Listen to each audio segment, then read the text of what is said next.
Begin. All right. What's going on, everybody? We are here to play some Star Wars. Ew. We're here to roll some dice and play a little Star Wars. This is the first episode of our new series under the Nerd Bourbon Adventures banner called Star Wars Drifters Gambit. Now, here's the weird thing about this. So I'm going to get into, before we start properly, we're going to introduce, the characters and stuff like that. But we're going to talk about the setting and stuff like that. But the first thing I want to do is so this is taking place in a totally original game system. I say that it's my own game system, but the thing about it is it's like a mishmash of like a bunch of different game systems that I've wanted to try. So it takes some inspiration from Weave. It takes inspiration from Powered by the Apocalypse. It takes inspiration, a little bit of D&D stuff in there. It takes a little inspiration from Star Wars Edge of the Empire.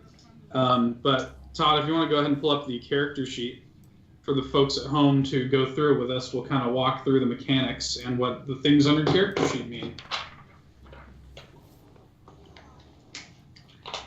Scotty and Todd are both on rolls.org here in our room to get their rolls. What? What are you laughing about? We were making faces at each other, and I was the only one on the scene. And Scotty, it said you just left the rolls room.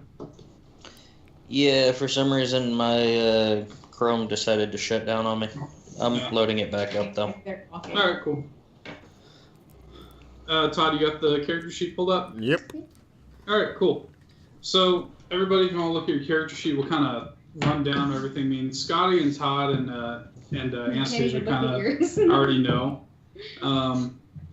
So at the top, you got the standard stuff: character name, level, alignment. I've got a faction space, which I've left blank for now because we're not really getting into factions this early on. You've got a kind of silhouette of a person. Are you done? We were talking so quietly. We were talking. First of all, we were talking about it, and we were like, I'm gonna get into all that. So look, you've got the character silhouette, which is kind of like your equipment slots, so that you kind of can keep track of what you have where. So you've got your head, chest, hands, legs, and feet, right? Which you can color in based on what armor you're wearing. You can draw it in if you want to. It doesn't really matter. It's basically just to keep track of what you've got on. You've got your character portrait space on the right if you feel like drawing your character in. I know that some of you guys like to do that, so I wanted to provide that for you. So here's the big differentiator between what we normally play. So for those that don't know, you guys may have heard me talk about this on the podcast. This is half of the group, a little more than half of the groups that I play D&D with. So Scotty's actually part of one group, and then the rest of these folks here, Todd, my little brother Travis, my little sister Hope, and then my fiance Anastasia. These guys are my other D&D group. So we've got kind of the all-stars here from my D&D group to play the Star Wars game. Okay, so this is a little bit, as you sing the Smash Mouth song, this is a little bit different from D&D. The biggest differentiator is that the numbers are smaller. So if you look at the space on your character sheet for harm, it's a circle that's in 4 sections. That's essentially your health. Essentially, you have 4 hit points to start off with, okay?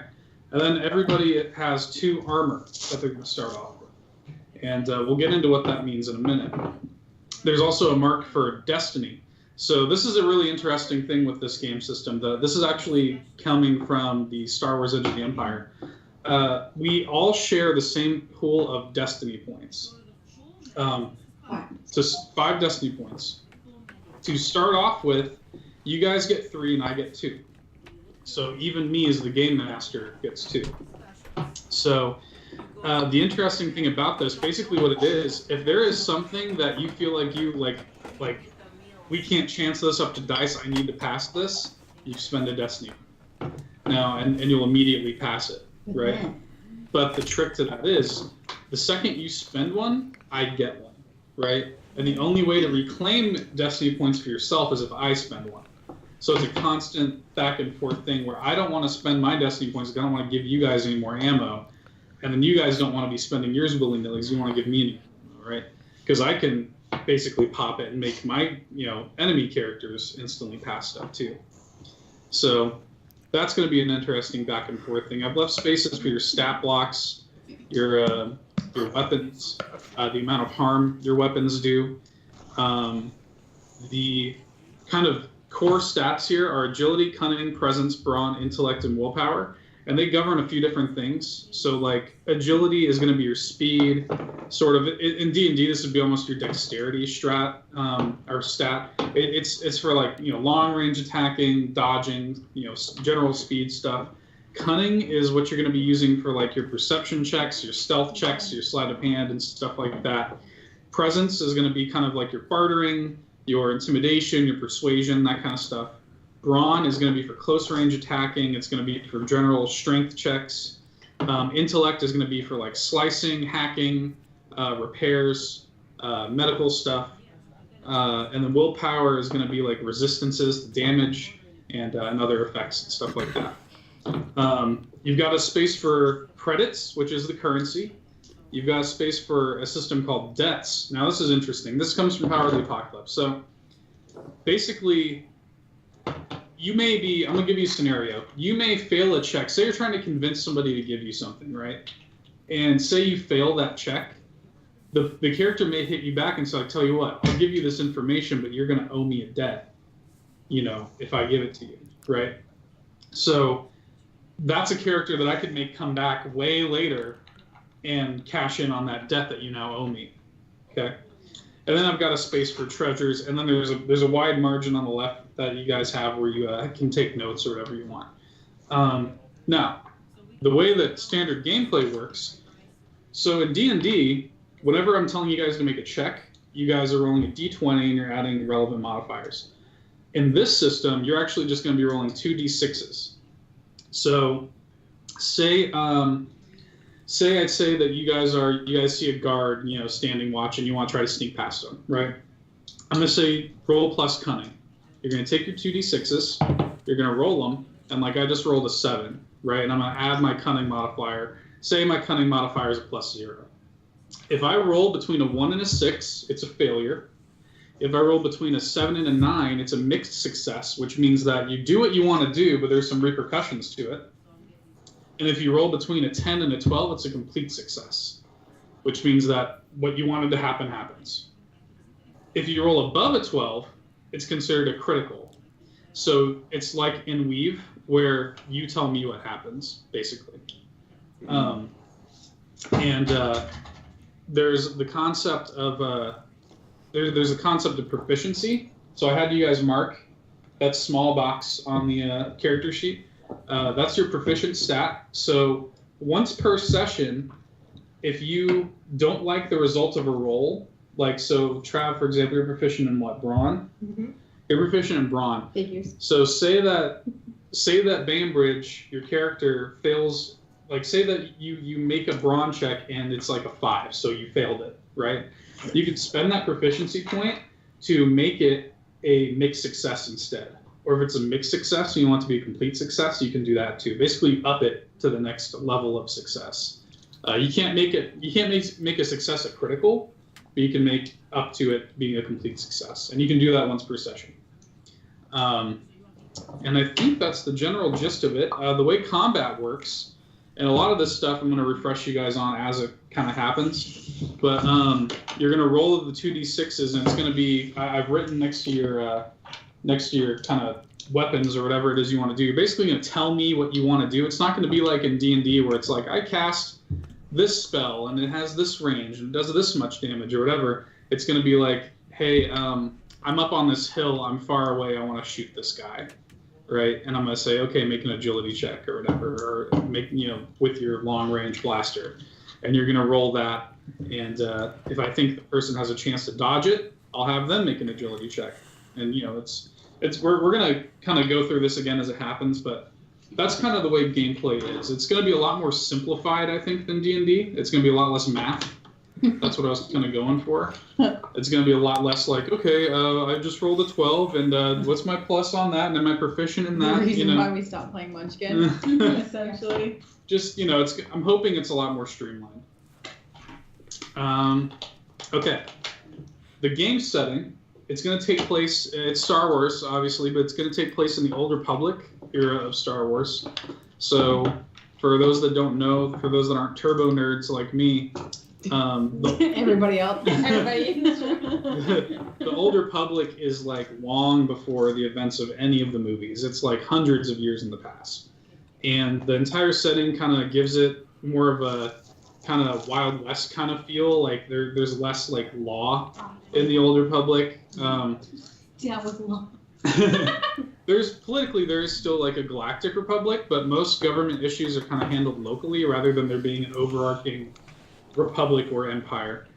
Jedi and Sith kind of like they kind of thrived in like this era of Star Wars, and they're much more common like in this era than they eventually become. Like, you know, later on there's only like a handful of Jedi and Sith, and even in the prequel movies, not like a ton of Jedi and Sith, right? In the Old Republic though, they're like not common. They're still a big deal, still very powerful and very much a big deal when you see one. But they're much more common in this era that we're playing in. So I could be a Jedi. Or a Sith. No. Is that what you're saying? No. I feel like that's what you're saying. I'm saying that you guys might bump into... It's not going to be, like, unheard of that you might bump into a Jedi or a Sith character, right? And with that, I'm thinking maybe I'm going to let you guys go around the table and kind of introduce who your characters are. Just kind of give a brief description of your character, your race. We're not going to get too crazy into backstories at this first stage. What's that? My race is not important. Neither is my gender. I'm gender fluid. I'm gender. Call me they. I'm racially fluid. You. No. But I do want to just give a brief kind of introduction. I can introduce you guys for you if you'd rather me do that. If you guys are shy. I'm good.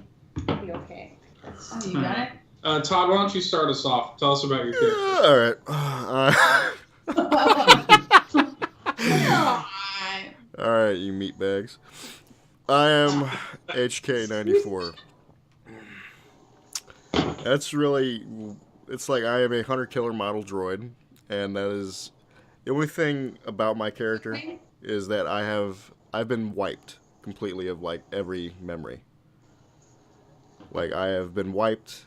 And like you'll find out like where I'm at on the ship, but that's really that's kind of the only thing about my character right now. What does that mean? You'll find out where I'm at. Well, what he means by that is I have kind of written in how you guys kind of meet up. Yeah.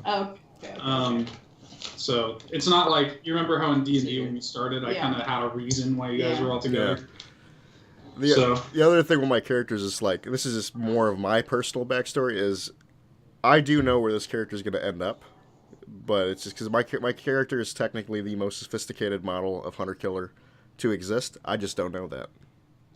Watch out, everybody. I'm going to end up being able to I technically have the biggest dick, but Basically. I just don't know that. Technically, I just haven't seen every dick. When I see every dick, I'll know that mine's the biggest. Go ahead, Scotty. Tell us about your character. My character's name is Zuzun. Pronounce that as you will. Basically, works for me. I'll call you Zuzun. Basically, my character is a prototype droid. The only really backstory to the character for now is that it was a Sith that was looking for immortality and found it through transferring consciousness into a droid. Okay, nice to meet you. Bless you. Kazoo. We all call him by a different name. Why don't you go ahead and introduce your character? Because I know you're ready to. I'm not ready. Not everybody meets Tadigzwa. He's a very solo kind of guy. He is a gambling man. He likes to gamble in his free time. He trusts nobody. He's super selfish. And I'm a Doug. Dig the Doug. I like to be called Dig. Diggy Smalls. P Diggy. Whatever. Gang. That's the joke she's making. Dig the Doug. Yeah. I am a pilot / medic / engineer. I have a lot of slashes. A lot of slashes. A lot of slashes. I'm Dig the Dug. Okay. I mean, did I miss anything? Hey, what's up, you guys? I'm Tulip. I grew up with my father. I never really knew my mom. So I just kind of grew up with my dad stealing stuff as we go and just running along. So my cunning and agility and presence is very high from that. So I got into a bit of trouble, and me and my father had to run away for a little bit. So my name isn't Tulip, as you see. Oh, so Tulip's like the alias? Yeah, Okay. yeah, like an alias. Okay. Yeah. I see you. You Tulip, I see you. Tulip. Okay. What about what's going on with your character, Trav? Not comfortable. Okay, well I can introduce him for you. So Trav's character is a squib, which is, if you guys don't know, you can Google it. It's a Star Wars race, which is kind of like this this wolf dog thing, kind of short. But he's very powerful though. He's actually his name's William Bainbridge. William. Yeah. I love that. It's so. You can name it whatever you want. Million Star No, Wars. it's William is the weird name. it's You're right. William's the like ooh, Oh, from some God. exotic land. Ooh, William. And yeah, that's pretty much what's going on with him. What's he do? He's kind of the gonna end up being kind of the captain type, kind of the main head pilot. Oh. He's kind of more comfortable using melee weaponry than blasters. And with that, so we pick up with you guys outside of a cantina, and you're on this planet called Valea, okay? And for unknown reasons that we can get into later, Dig, Tulip, and Bainbridge, you guys are indentured workers on Valea. Okay, you're working to pay off a debt to this crime lord. The crime lord's known as Framework. I owe nobody anything. You do. I don't owe anybody a You thing. do. You've never met Framework personally. He communicates to you guys via technology. He seems to have complete control over all of the technology on Valea. So, like, when he communicates to you guys to give you missions, he communicates via, like, protocol droids that he's hacked, or, like, hologram panels or TV screens or something like that. And That's the only way to get a hold of me. he has given you three separately orders to be at this cantina at the same time. And what he has told all of you is that this will be your final assignment. After this mission, your debt is considered paid, and you're finally free to sort of finally leave Valea. And when we start up this kind of adventure, we pick up with you three at the cantina's entrance. You guys are sort of like, imagine the three of you sort of walking up to the entrance at the same time, kind of holding this like maybe holovid that Framework has given you. You guys have never met before, and you're not entirely sure why you're there. So that's where we're picking up. All right. So you guys just walked up to each other in the front of this cantina. Oh, we're walking up What to do each you other? do? Mm-hmm. I do nothing. I'm not a damn thing. My arms are crossed. Do you mean your feet are crossed? I'm triggered. I'm triggered. What is that? People arms, though? Those are my arms. I guess it depends on how you look at it. Yes. I have my little. Do either of you say anything to each other? Not me. Claws, little claws, crossed. Yeah. I want to say hi to her. Enough about my appearance. I'm sick of this. Dingy little arm. Tulip, you want to say hi to Dig? Yeah. Okay. Say hi to Dig. What's up, Dig? You don't know their name. You've never met before. Oh, it's true. Hi, guy. He's like, yeah. Okay. I'm avoiding you. I avert eye contact. Ooh, a little shade. Shade. Shade is being thrown. Not here to make friends, y'all. You're So- going in both D&D and this playthrough. So are you guys gonna walk into the cantina? Yeah. All three of you? Wait, do we know that we're supposed to see each other? No. Like we know we're supposed to meet up? But you know it's weird. Like if you were to walk up to a cantina at the exact same time with two other people, you're like, Huh. we're clearly, and you guys have worked for Framework for a while now, So you know that he kind of works in like mysterious ways or whatever. Okay. You know that if you see two other folks walk up to the cantina, if you see two other folks walking up to the cantina at the same time as you, 9 times out of 10, We sing a lot of you guys are going to be Works in working together, right? mysterious ways. So you guys walk into the cantina and Wait, aren't they both furry? And I'm like bald. yeah, technically. Like a mustache. It's like Okay. skin Let's flaps. stop Okay, being anyways, go racist ahead. towards this jam. My name's not Shay, it's Dig. I'm sorry, Dig. So the cantina, it's called the Free Fall. It's called the Free Fall Cantina, okay? And it's like no place you guys have ever been, and you can immediately see where this cantina got its name. So the cantina's gravity generators are kind of like, they appear to only be partially functional. So like, and you know, like another owner may have had them fixed, but the current owner, whoever they are, seems to have incorporated them into the theme. So like people, when they walk, are kind of like bouncing a little bit. Like the gravity's not like quite there. The bartender's having to occasionally like pull. He's having to occasionally like pull glasses back down and stuff, and the glasses behind. Levitate, though. They're kind of levitating, but he's kind of like, he's trying to like keep them grounded. He's kind of like this fat, like grubby bartender who kind of Give me yeah.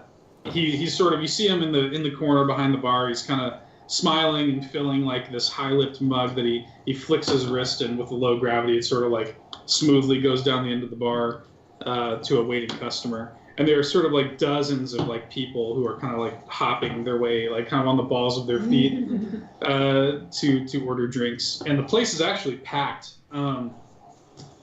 except for this kind of like disused dance floor that nobody's really dancing on right now. Except for. I'm just kidding.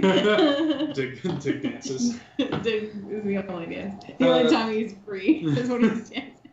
There are just a lot of like riffraff, just kind of like laughing, and it's kind of a seedy bar, so they're conducting like shadow trade in plain sight, doing these kind of seedy deals in plain sight. There's near the center, there's a pair of sabacc tables that people are kind of intensely playing sabacc around, and not far from that, you kind of see the entrance proper, which is guarded by this armed black protocol droid. Okay.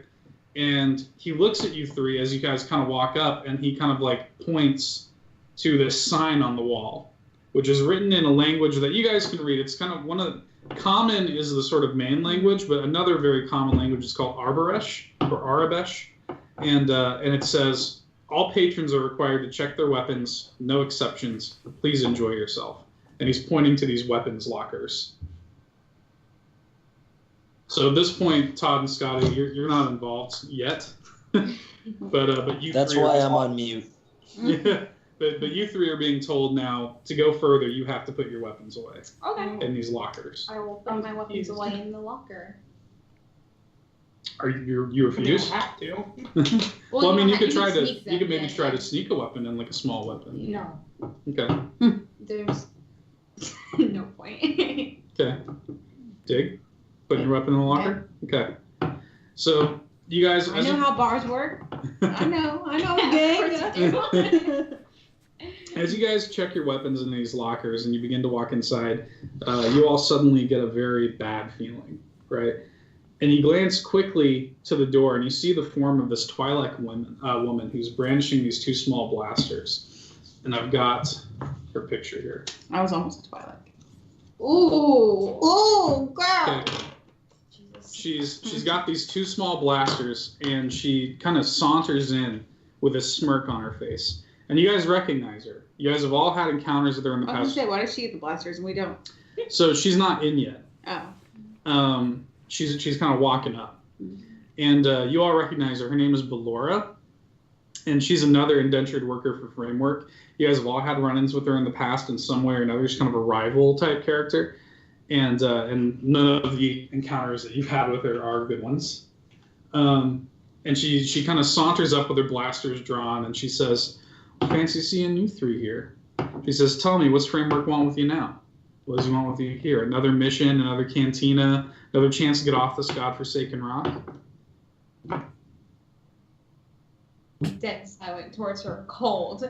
Cold. Yeah, we don't know her anything. She says, "Well, let me tell you something." And she swoops up, Tulip, and she kind of swoops up to you and puts one of her blasters underneath your chin. Okay? And she says, Kind of hot. I'm gonna get off. She kind of like it gunplay. she swoops up into Tulip and puts the gun under her chin. She says, I'm gonna get off this fucking planet. And if you get in the way of that, you're gonna die. Thanks, Daddy. And keep in mind, when this happens, the droid bouncer is kind of freaking out when he sees that she has guns. He's like, guns? No, the guns aren't allowed. And he raises his blaster at her. He's like pointing at the sign that says you can't have guns, right? And Ballora kind of like sneers at him and hands her blasters over, and before walking over and taking a seat at the bar. And as you guys make your way through, you're kind of stopped by another protocol droid, and it says, "Greetings, follow me." Okay. I'll follow him. I don't know if I Two did words. or They're not. pretty simple. I follow him. Why are you waiting? Why are you looking at me? Follow. It's role playing. You have to tell me what you're doing. I'm not Dig just wouldn't gonna... talk. Dig Okay. would just do it. Okay, well then you could just say Dig silently follows him. Dig, yeah. Jesus. Yep, that thing. I'm playing D&D. Triggered. I'm playing D&D for like months. I gotta tell you how to role play. He leads this protocol droid leads you all through the bar area, past the dance floor to this like back room, and Ballora, as you guys are walking back there, she's at the bar and she kind of looks pissed, like just looking at you guys. And you enter this back room. It's a small and dimly lit back room with a large gambling table in the center. And it looks like it's taken up like way too much space. Like there's no business for this big table to be in here. Around the length of the table are 6 droids, and they're of different makes and models, and they're playing cards around the table. Okay, and the droid that led you into the room, kind of as soon as he enters the room, deactivates. Right, just And one of the droids that's at the table takes notice of you three and sort of, kind of reactivates. Right, and he looks at you and it says, "You all made it. Please sit." I sit at the All right, head I of the sit at table. the table. The head of the table. Stand I you. sit at the head of the What table. shape is the table? It's like a rectangular kind of table, like a poker table. And on the table. I'm gonna sit directly. Okay. I stand on top. I'll sit on Dig's lap. It doesn't really have a lap. I'm like, Bainbridge like jumps up onto the table and like squats. I'm like forcing my No, love onto Dig. I'm just gonna sit on a chair like a normal person. The other droids, the other 5 droids are kind of they just kind of continue like playing their game while the newly controlled one talks to you. And it says to you, and it's kind of looking at all 3 of you, and it says, a few months ago, a crew of smugglers and a freighter were attacked by pirates in the Elvard system. They escaped by making an emergency hyperspace jump clear through the other side of the drift. You 3 probably, you guys know what the drift is? Dig. No, I don't. Tell me. Are you trying to like bluff that you know the drift is? No. I'm not saying anything. Okay. The drift is an enormous cloud of dust and gas and debris that runs straight through the Elrod system. It's a real pain in the ass for like trading and smuggling routes. Nobody's ever made it through the drift in one piece. Nobody. Until now. And that ship that made it through a random emergency hyperspace jump now has the one and only safe route through the drift in its nav computer, which would make trading and smuggling in Elrod suddenly very easy, right? And very profitable to the person that knows the way. And that's where you 3 come in. And this is the big one. The last surviving member of that crew is a Duros named Bennu. And I hear he's holed up on Tarina in this little villa he bought for himself after he ditched the ship for scrap. And I need you guys to find him and get the location of that ship so you can get its nav computer and bring it back to me. And once that's done, you're all free to go. I'll put you on a fully fueled ship, put some credits in your pocket, and send you off my planet. Consider your debt paid. And as he's kind of relaying all this information to you, the droid looks up in alert towards the doorway where you 3 came in, and Ballora is standing there. And she's just like seething in anger. Like she's just like, and she says, "You son of a bitch, after all I've done for you, you're going to let these 3 go before me?" She says, "This is bullshit, Framework. I've nearly died for you. I deserve this mission. I deserve to be free." And the 6 droids around the table put down their cards, and they all stand up and look at her. And the one that's been talking to you says, Well, Belor, I think it's up to me to decide exactly what you deserve. And unfortunately for you, and as he's saying the next 6 words, a new droid is activating and saying the words in unison, I hold all of the cards, right? And now, kindly go back into your little hole and await further instruction. And she's like starting to like cry like angrily, and she rushes at the droid. And the second that happens, that she starts to run at him, a wave of gravity pushes her out of the room. And he says, unstable gravity here in the free fall cantina. Anyway, you 3 know what to do. Go do it. I've got a contact waiting for you in the docking bay. They're being paid to help, but also to make sure you guys don't try to take that nav array for yourself. Fuck. So you're going to be using one of my There goes my Say it out loud. You're going to be using one of my junkers. Ironically, it's called the Drifter's Gambit. Have fun, and you'll know which one it is. Look for the ball.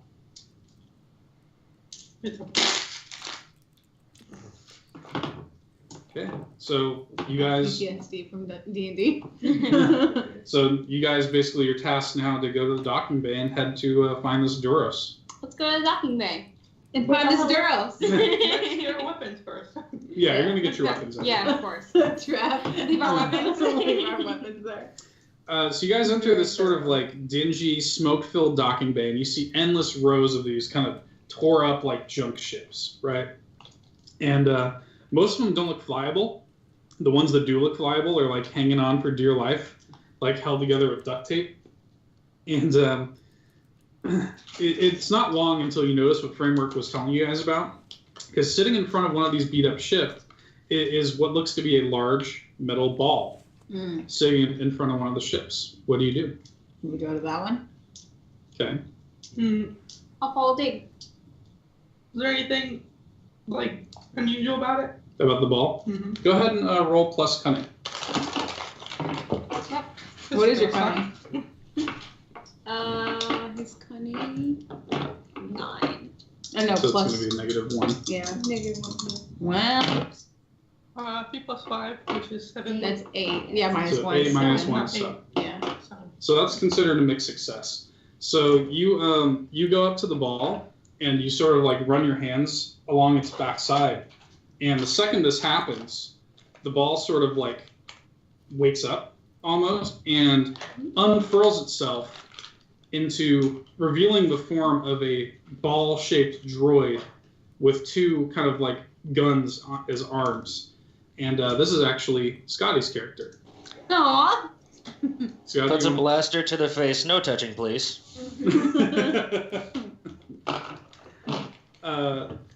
Yeah, so this is the person that Framework is hired, or the droid that Framework is hired to kind of make sure you guys aren't trying to screw him over.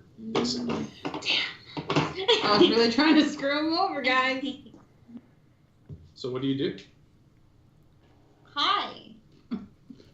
Hey, guy. I won. What's up?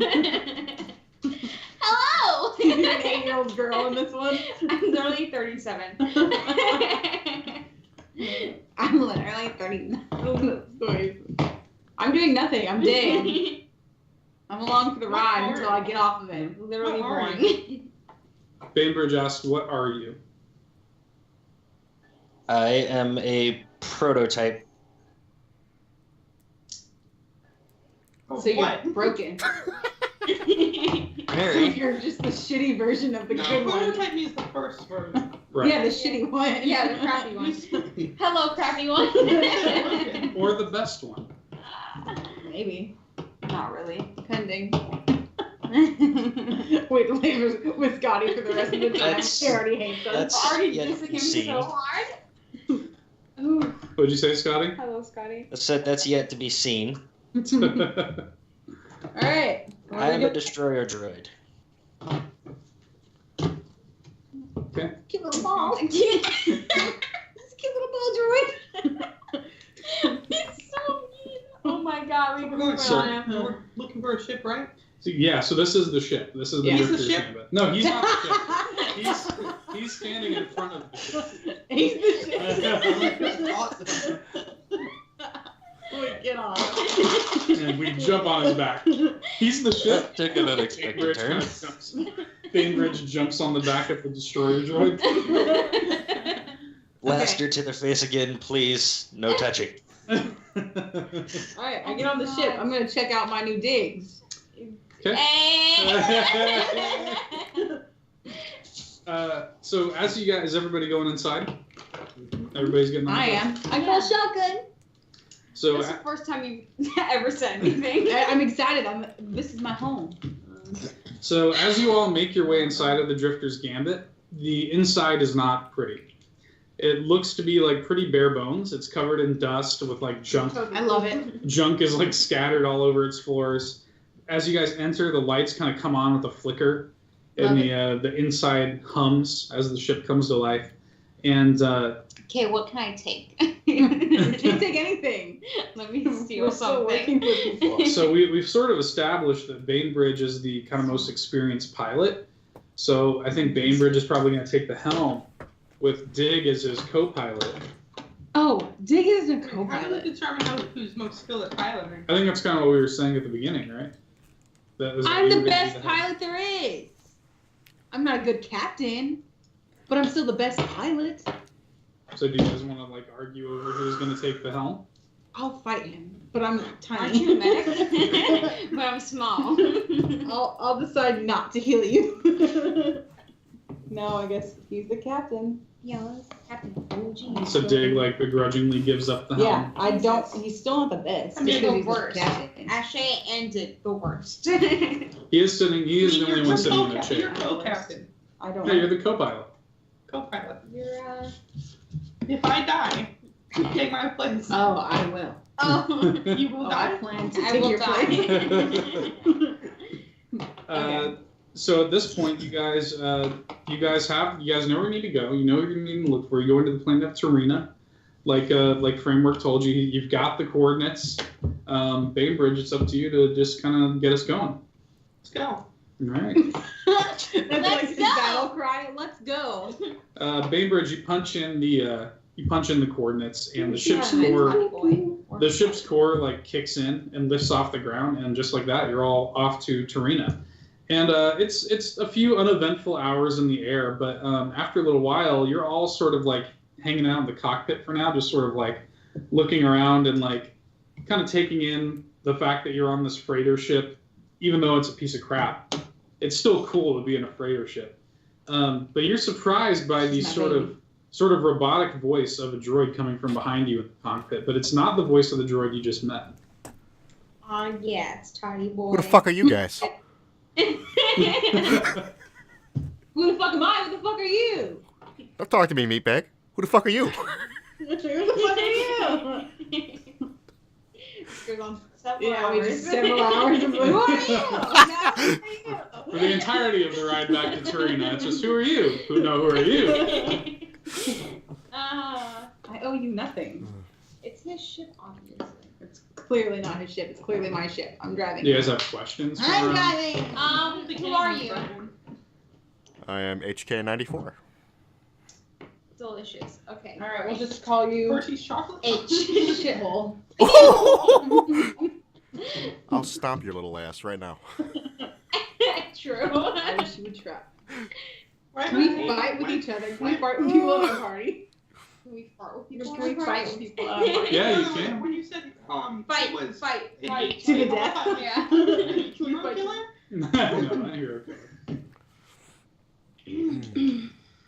He introduced himself. Are you gonna introduce yourself? Yes. Hello, I'm Tulip.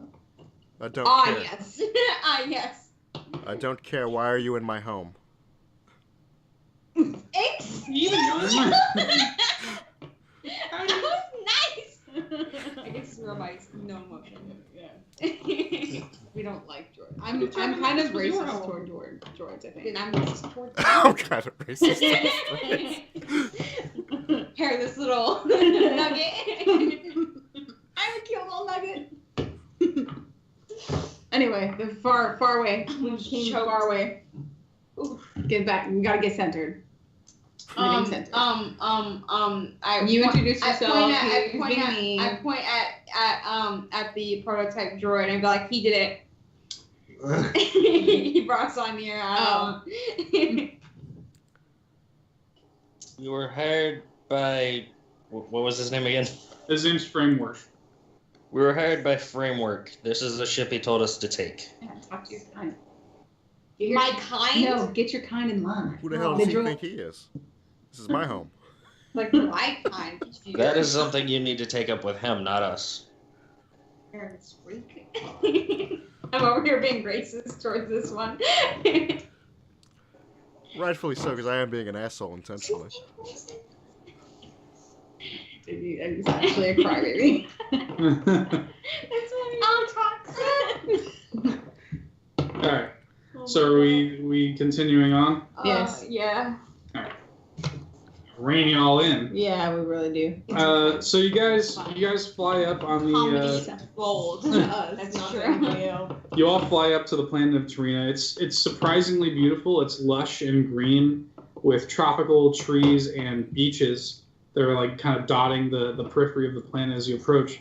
You all park your vessel at this small concealed landing pad, and you disembark towards this veranda that you spotted in the distance as you were landing. And almost immediately, as soon as you guys step off the ship, you are approached. These three like boar-like creatures run up at you with armored backs and sharp tusks. And I need folks for the first time to roll for initiative with your D20. 8. D20. You got an 8? 15. Yeah. Okay. Is there like a plus? 15 Nope. now. No, just 13. 15. Okay. Todd, Scotty, 16. 16. Alright, how the hell do I type this in here for it to work? Oh yeah. So you're gonna do a hashtag D20. Okay, hashtag, that's the problem. Hashtag D20. 8. So I need Anastasia and Scotty. I need you guys to both re-roll Why? because you both rolled an 8. 9. Men? Is that what you just said? 8. Just kidding. 14. Okay. So it's going to be Anastasia and then Scotty. Why are you so Okay. pretty? It's unfair. Oh no, my chin. What? Yeah, stuck to my chin. What happened? Stop laughing at The paper me. got stuck to her. Die. We were having a moment and she looked Okay. up her head and then okay. So first in the word is going to be these boars. I've got them labeled as like boar 1, 2, and 3. Okay. Boar- 3?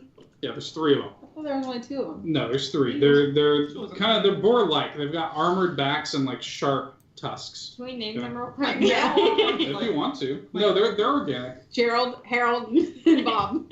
For every one of these enemies, if there's 3 of them, it has to be Harold, Jared, and Bob. Okay, so I'm gonna the first one's gonna come after I'm sorry, Sky, what's your character's name? I forgot. Zuzun. Zuzun. Okay. Bless you. Yes. Tatsu. The first one's gonna come after Zuzun. He's gonna charge at you, and here's how this is gonna work. So you've got a couple of options, Zuzun. You've got you can kind of like sit there and try to take it. You can dodge and try to like kind of roll out of the way with an agility, or kind of tell me if you have any other ideas. But he's gonna charge at you. Wait, can I just point out that both of the droids are on laptop right now? Oh, They're like computers. nice. That's cool. Pretty funny. Get out. So he rolled a 9, which is a mixed success. Wait, how does that point system go again? Look. 1 through 6 I is got it, good. I got it. Okay. So what do you want to do, Zuzun? No, that was his D20. He didn't roll yet. That was his initiative roll right there, Seth. Yeah, I know. Okay. Yeah, no. So he's basically reacting to this Okay. board's combat. Okay. Just out of curiosity, since I'm still in ball form, would I have any kind of advantage on trying to dodge out of the way? Maybe I a would little say so. faster? I would say so. So what would I roll for dodging? So you would do hashtag 3d6, and then add your agility modifier. So you could probably do 3. So you got 8 plus whatever your agility modifier is. My agility modifier is +2, so 10. So 10, which is a complete success. So you dodge out of the way of him. Okay. And basically, the boar runs up at you, and you just, still in ball form, just nimbly roll straight out of the way. Not today. Basically. Okay, boar number 2's turn. He's going to come after... Let's say he's going to come after Bainbridge. Same thing, he's going to charge. He rolls a 8. What do you want to do, Bainbridge? Which is a mixed success, so what do you want to do? What can I do? You could try to just take the hit and try to like take a little less damage than you normally would. You could try to dodge out of the way. If you got another idea, like if you want to do a reactionary kind of thing, you could try to. Would taking the like Use the force. Yes, it'd be a willpower check. I don't have the force, unfortunately. Pretend you have the force and use it. That would not work. So you want to try that? Sure. You want to do? Okay, I won't die. Yeah, go ahead and roll plus willpower.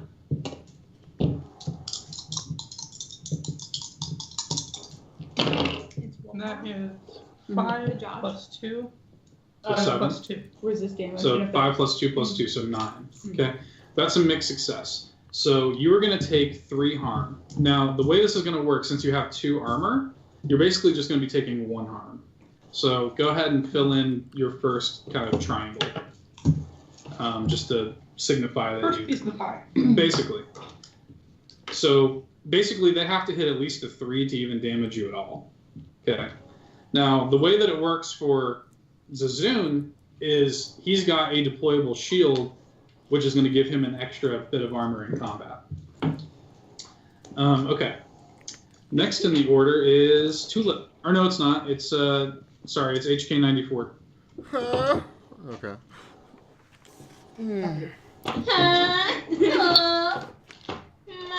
So nobody's done damage to these things yet, right? No. Alright. We're supposed Nobody's had a chance to move yet. Alright, well, Yeah, fantastic. it's been their turns to start. Alright, well, fantastic. I'm gonna snipe one. Yeah, I mean, they're attacking you. You're gonna snipe them? Yeah. Okay.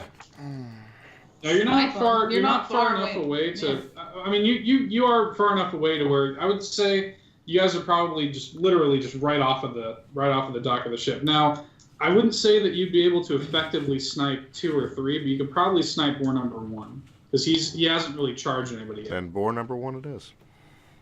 Okay, go ahead and roll plus agility. That is going to be 9. Okay, so that's a mixed success. So what harm does that do? That is 2. Okay, so you go to shoot at this boar, and he kind of notices you as you raise up your blaster to take aim at him, and he tries to run away. You nick him, and he takes 1 harm instead of the 2 that he would normally take. Okay, next in the order is going to be Tulip. Hello. All right. Yeah. saying that as she's I'm like, Now, if there's a reason that you guys think that you might have an advantage, like Scotty Such as did, when I... exactly, like Scotty did, he was like, "Look, I'm in ball form.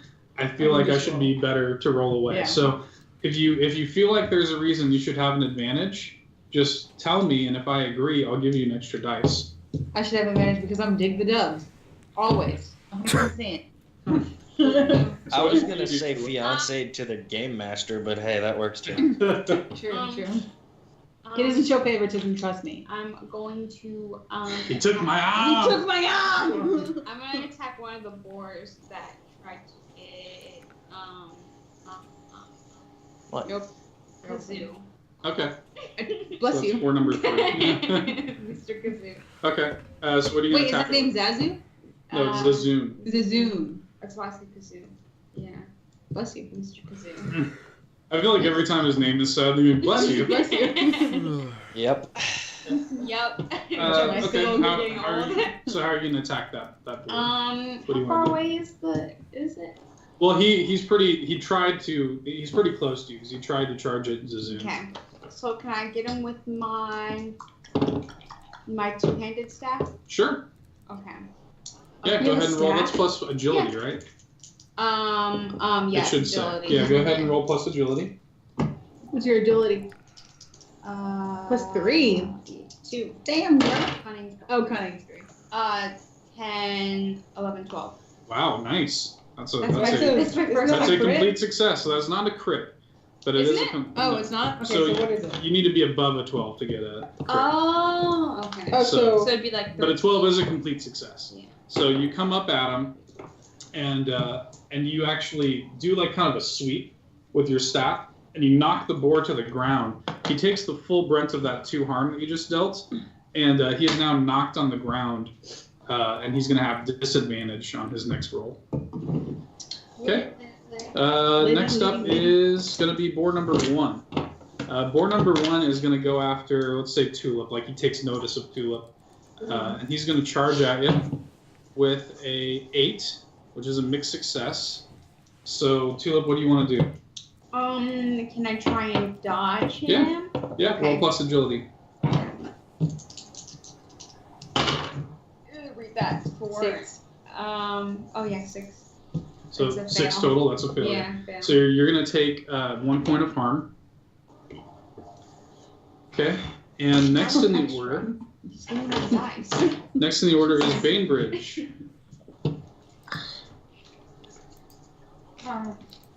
All attack. Okay, with The Viper Blade. okay, the 2-handed vibro blade. What which one do you want to attack? Which one's the lowest?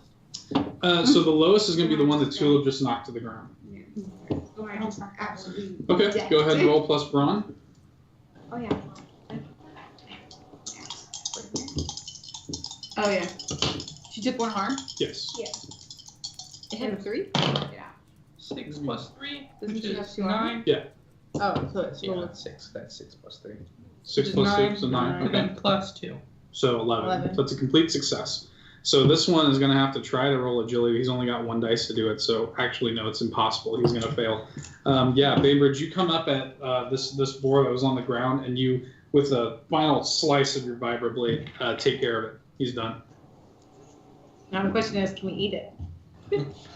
We'll get to that. No, I'm just- okay, next up is going to be Dig. Yeah, Diggy in the building. So Dig is going to 2 boars left. take a time, take a time. I guess I'll use my long range blaster. Okay. Even though my agility is shit. Okay. Which one are you shooting? It doesn't matter. They're both the same, right? One of them's taking 1 point of harm. Okay, I'll do the other one. Okay. 7, 8. 8, okay, that's a big success. He's going to try to dodge you. Nope. So he's going to take, how much harm is that? What? How much harm is that? How do you know? Oh, That's right. 2. 2. Sorry. Okay. Okay. So he's going to take 1 point of harm. Okay, so he's not looking good. That boar that you just shot, it definitely shot him like straight, pierced his armor, and he's bleeding. Great. Bleeding like a pig. I'm bleeding out. All right, Zuzun, you're up. Alright, I think I'm going to use the EMP grenade. Okay. Go ahead and roll that. 2d6. Yep, 2d6 plus whatever relevant stat that is. Alright, total's up to 9. 9, okay, so that's a mixed success. You're throwing it at which boar? The one that's not bleeding. Okay, so the one that's not bleeding. Okay, so he rolls he actually just rolled an 11 to dodge it, which is a complete success to dodge. So you throw the EMP grenade, and it kind of goes between him and the bleeding boar, and catches the bleeding boar, who is now stunned. The unharmed boar, though, manages to escape. Okay. And we're back up to board number 2, the one who escaped. He's gonna kind of rear back around and go after Zuzun. He rolls a 8, mixed success. So what do you want to do, Zuzun? I'll say about. I'm just gonna show off my shield a little bit and Take it. take it with the shield. Okay. Roll plus willpower. So willpower. Hashtag 2d6. Man, nothing but sevens here. Okay, so that's a mixed success. So he hits you for 3 harm, but since you have that shield, it doesn't actually do any harm to you. He kind of rears up at you and charges you, and kind of like the shield kind of like slows him down as he passes through it, and you actually don't take any damage from that. Okay, next up is going to be HK 94. All right. One of them's unharmed. Yeah, one of them's unharmed. One of them is bleeding and stunned on the ground.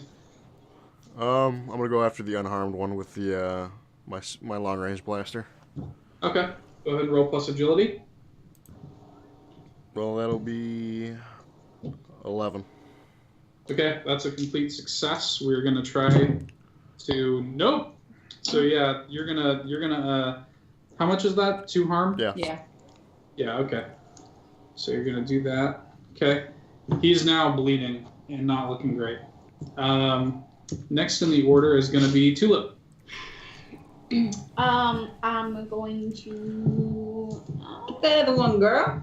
Both of them are not looking great. The difference is one of them's stunned. And nearly point blank with me, so that'd be nice if y'all could get rid of this fly. I'll just make a two-handed staff again and go after the one that's bleeding and stunned. You said? Yeah, he's stunned. Yeah. So go ahead and roll. He's not going to have any way to avoid that. So go ahead and roll plus agility. Okay. Nice. 7, 10. 10. Okay, that's a complete success. You take care of that dude.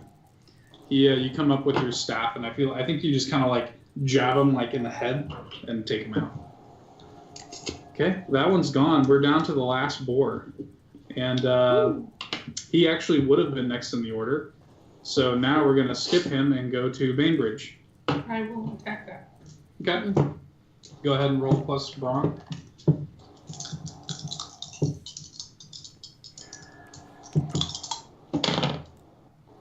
That is 6 plus 2, which So- is 8. 8 total. That's a mixed success. So he's going to try to avoid it, and doesn't. So you come up at him with your sword, and you go to swing down, but you just kind of like catch his leg. He tries to avoid completely, but he's kind of like in mid jump, and you catch his leg as you're jumping, and he's going to take a point of harm. Okay, he is now on the floor, not looking good. And who's next in the order here? Next in the order is going to be Dig. I'm gonna put this thing out of its misery. Poor little guy. I mean, Dig doesn't care. Shay cares. Dig doesn't care. The Shay cares. Dig doesn't care. 12. Wow, okay. Plus Oh, anything? 13. Yeah. 13, so that's a critical. So you tell me what happens. I just put him out of his misery. Okay, like, do you do anything cool? Do you, like, walk up to him and... Yeah, just point it. Okay. Straight at his Executioner style? Yeah, executioners. But I want to make eye contact. Okay. I'm the opposite of a Shaya.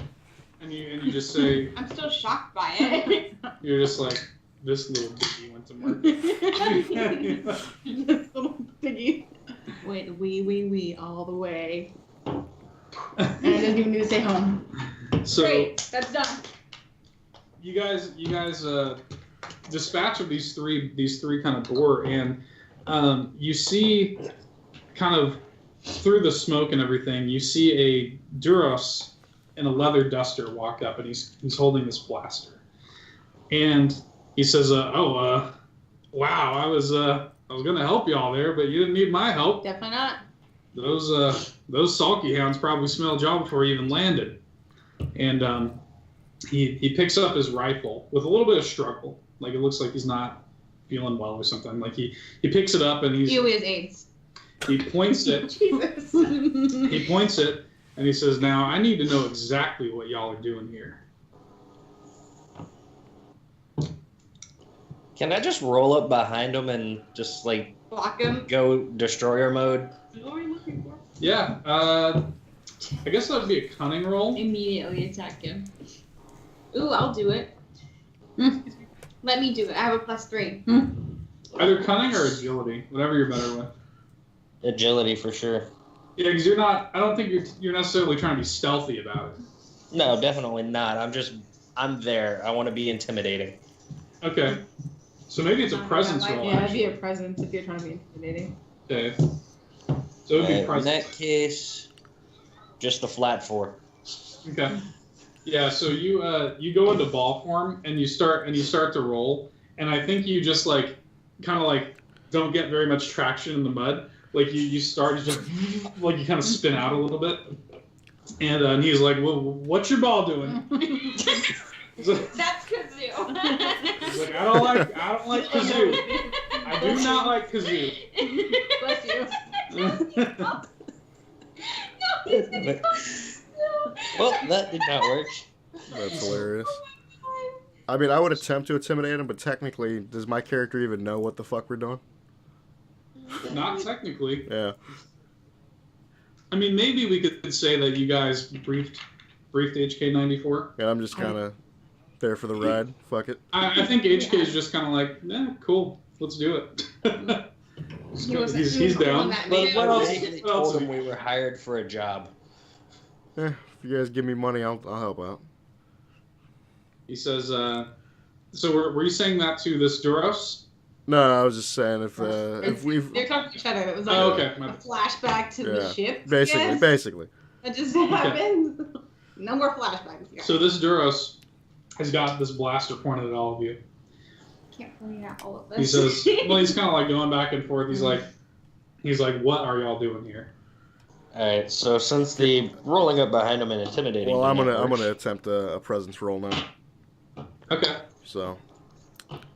If you guys both fail, I'm gonna do a presence. Maybe the little guy. Wait, you can't just sneak up. That'll on be him?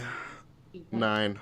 Then hit him. Okay, After so that's a I mixed sneak up on success. him. Okay, so what do you say to him? Whatever the hell I want to do, you fucking meatbag piece of shit. Holy Jesus! He says, well, first of all, Ouch. he says, My yeah, well, first of all, ouch. My feelings.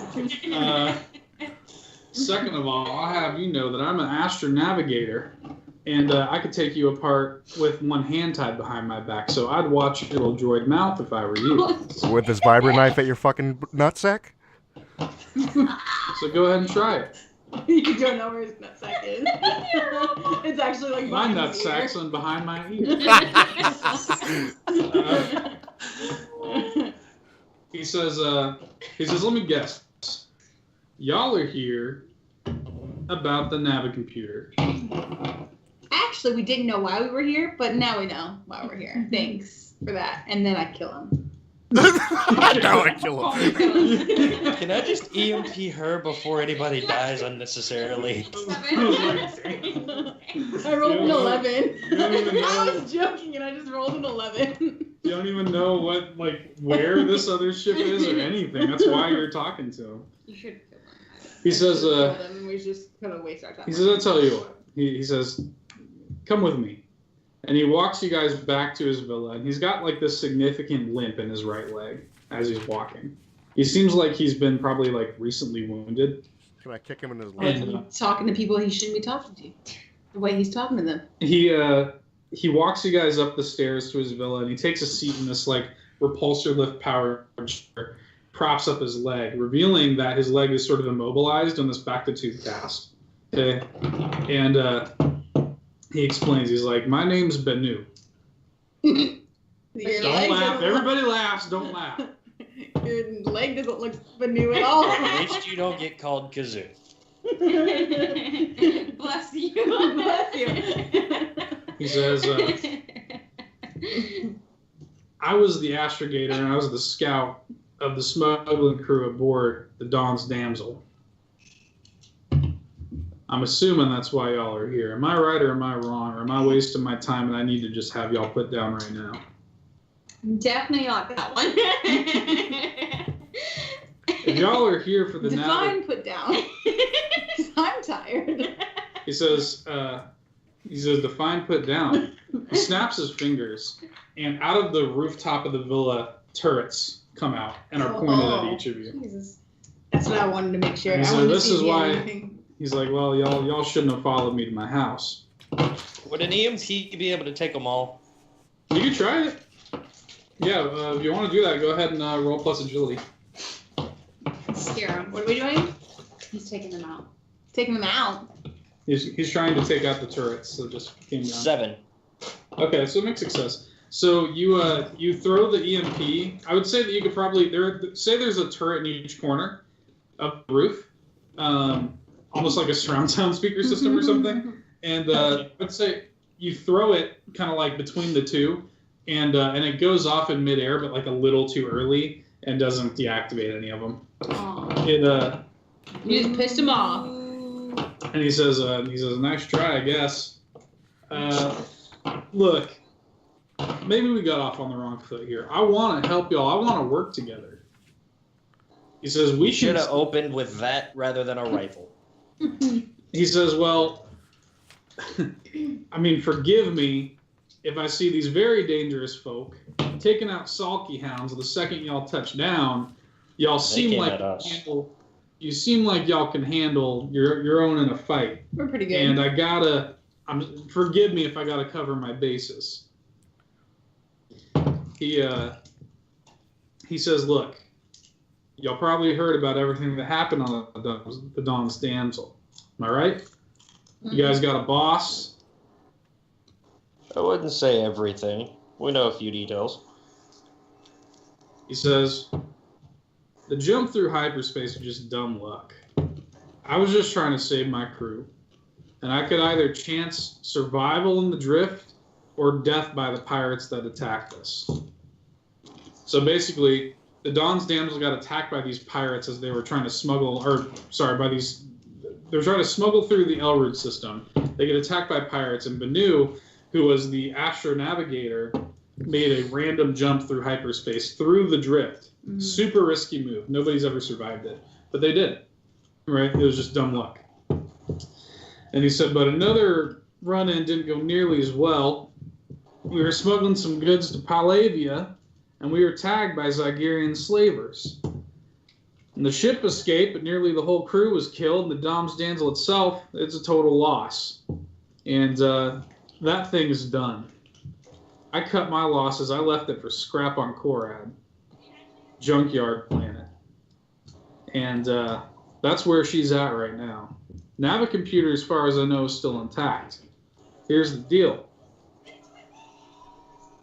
If you guys are being hired to go after the ship's navicomputer, you guys could go back to your employer with the data. You guys could do that. Or you could bring it back to me, let me sell it through my contacts that I've made through a lifetime of this job.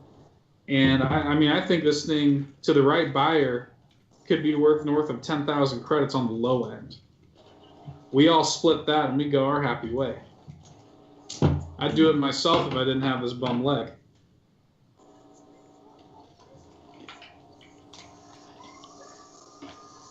Yeah, that's not gonna happen. He says, well, one way or another, you need me. So how am I sure, how am I going to get compensated for this? You're not. You get to live? What's that? You get to live? He says, oh, I get to live. And I think the turret is going to take I'm going to say that this is going to be kind of a surprise thing. I'm not going to give you an opportunity to dodge this. The turret's going to take one of the turrets going to take a shot at you. It shoots kind of at your feet. One of the turrets takes a shot at your feet, and he's like, I don't. Yeah, it was a miss, but it was still just kind of a shot. Oh, well, you don't know if it was a miss or if it was an intimidation. That's what we don't know. So he says, I'm going to need some credits if y'all ever want to figure out where the hell Korad is. Korad's the planet. I didn't sign up for this. Korad's the name of the planet. He says, y'all are going to have to, if y'all ain't going to work with me, you're going to have to grease my wheels a little bit. So you guys could, well, here's the deal. If you kill them, you have no idea how to get to this planet where the ship is. So you can either, like, work with him, or you can. We can pretend to work for him. Or, yeah, you can pretend to work for That's him. what I want to do. You could, bribe him for the location. You could try to convince him. I mean, there's a lot of avenues you could take here. So what do you think? Let's go. Let's pretend, and then we can as we see fit. So Yeah. Does that sound good to That's what everybody? I want to what's do. everybody want to do? Collectively, do you guys agree? Like with getting rid of him? Yeah, we can get rid of him once we find out where it's at. Yeah. Okay. So basically, you guys are gonna like find out where it's at, and then you're gonna get rid of him. Yes. Okay. So he says so he kind of extends his hand, and he says, "Do we have a deal? 10,000 credits minimum." I put a rifle barrel in his hand. Yeah, shaking like the droid hand. Mm-hmm. And he's like, "I don't know what your employer's paying you, but there's a whole lot of money at stake here." He says, "Look, Korad used to be under the control of a company known as Renew, which used the planet for metal reclamation, wreck salvage, stuff like that. But Renew went under years ago. The planet's now just a dumping ground for waste and derelict ships and junk. And it's largely independent now." Wait, why did he dump his ship if it was still? He dumped his ship because he can't go, and he didn't have the means to get the navicomputer off. He's injured. Oh. He was just trying to get rid of it because people were following it. Oh, okay. Right. Okay. So the planet's largely independent now. Salvagers comb the surface for anything of value all the time, but it's a popular choice for the criminal element here in El Rude to try to scavenge or dump the occasional body. And I can give you all the coordinates. I still don't know if I trust you, though. How do I know y'all aren't going to try to put a bullet in me the second I give you the coordinates? It'll be fine. Do you want to try to convince them it'll be fine? Yeah. Okay, fine. roll plus presence. Two sixes. Yeah. 9, 10, 11, presence. 12. Yeah, presence. Yeah. 10. It's +1. So Yeah, which is 6. 10. Yeah, 10. So it's 10. 10. So that's a success. So he says, Ew. That face. he says, all right, well, look, I trust you. I don't trust any of these other guys. They So ain't gonna do anything. They do anything. It's You don't know us. Actually. all They're right. fine. So upon talking to you guys, you convinced him that it's going to be all right. That Lit. you convinced him that you're trustworthy. So Tulip, he gives you the coordinates to Korad. Okay. And I kill you for the He gives you Just kidding. he gives you kind of a small kind of digital pad and hands you it to Tulip, and you now have the coordinates to Korad. Okay, great. Good Somebody kill him. And he says, "Wait, Blaster that I had in his hand. Can I now pull the trigger? well, That was before we yeah, left. they're like shook. I don't know if it's you guys aren't still holding hands. I don't know. It's a blaster. Wait. You can shoot, but it's not going to be like Can we get out of his house first? We're not in his house. you're in his house. No, Oh. we're still in his house. Yeah, go out of his house first. Yeah, let's leave. Yeah. leave You don't first. have to kill him. You just leave. Well, he wants to come with us, so let's get He doesn't out of want his to come house. with you. No. Oh, okay. I thought you No. said he wanted to work with us. No, he wants to- the money. He wants to give you and like work with you because he's the one that can sell it. He's got all these contacts. He wants to be able to sell it and stuff like that and help you guys out, but he can't go himself. He's injured, right? So Yeah. What's his face? What's your name? What's his name? K. HK. something, 94. something. Yeah. Can he snipe him whenever we get back to our place? Like get to a place where he can snipe him whenever we go back to the Technically. ship? I don't know why you want to kill him so much. You Well, because we don't want to give him anything. don't have to. We can just leave. No, because then he's gonna come after us and I'm be willing like, to do anything for "Eat you. my crap." he's injured. He's not coming after anybody. He can't even go and do it I himself. want to kill him. I don't like him. Well, I'm willing to do anything, but you guys are gonna have to pay me. Thought he was gonna open that door. So he says you guys. Todd says you guys are gonna have to pay him if you want him to do it. Is somebody willing to pay him to snipe him? No. We are not killing him. There's no reason. Travis doesn't want to kill him because he's. Bainbridge putting his foot down. He's neutral light. Stupid neutral light. Idiotic. Neutral light. All right. I'm not paying him, but we can leave. Okay. I'm gonna be happy. Okay, put him in his cup. I'm in his cubby. Okay. So you guys are just gonna take off. Yeah, take it off. All right. So you guys load back up onto the Drifter's Gambit, and you take off. And upon you guys kind of make the jump to hyperspace, and upon coming out, you come into this small, unassuming shape of Korad, the planet. And at first, from a distance, it looks like the planet is encircled by a ring, but soon, as you get closer, you realize the ring is actually made up of like man-made debris, and it's kind of like, it's kind of like old ships, scrap, like starship husks and metal, and it looks like weirdly beautiful until you like look close up and you notice it's all junk. After you guys That's pass, how New York is. pretty much. After passing by the debris field, your ship receives a transmission from the planet below, and it's a pre-recorded voice, and it says like it's kind of comes through over the ship's speakers, and it says like, "Welcome to Korad, home of the galaxy's finest treasures. Please land at the automated landing pad at the North Pole."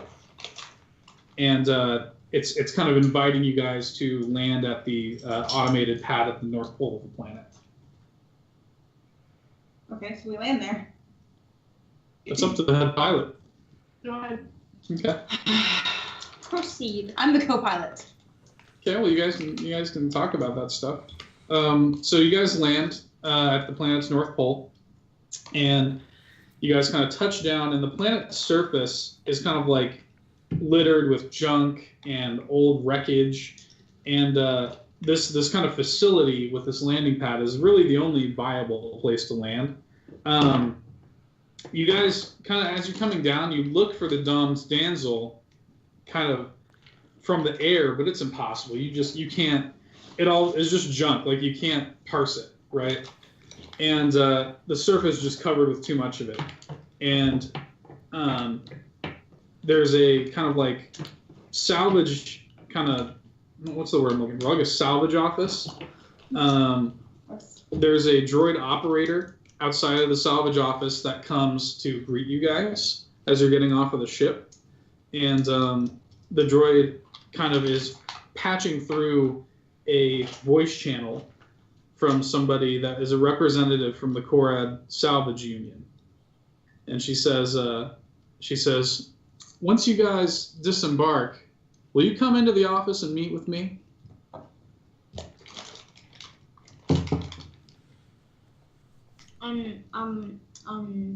I guess it's, yeah, sure.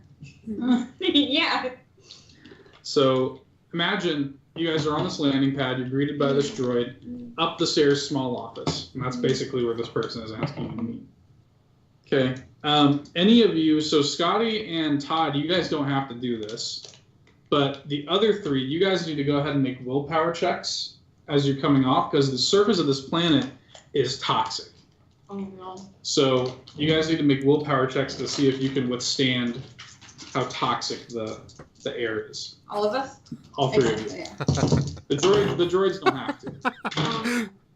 Oh, That's what you shit. get Rolling for being metal. meatbags. I got 6. 6. Okay, that's a fail. I fail. Okay. Bainbridge. Travis. Furiously. 6 + 2. So that's a mixed success. Okay. So you guys are all going to take disadvantage until you have some way to breathe through this toxin. You guys are only going to be able to roll 1 dice until you can breathe through this toxin. And in fact, if you fail a check with this disadvantage, you're going to take harm. So it is like imperative that you get this that you get this stuff.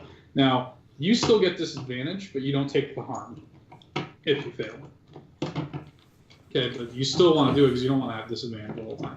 So you guys, in other words, you three are going to want some kind of like breathing mask or something like that. Okay. Get a gas mask. So it's this kind of prefab administrative office adjacent to the landing pad area, and it's guarded by these three kind of security goons on the outside. And they don't seem, I mean, they're holding blasters. They're kind of just like normal looking security guard types, but they're not like stopping you from going in. They're just standing there.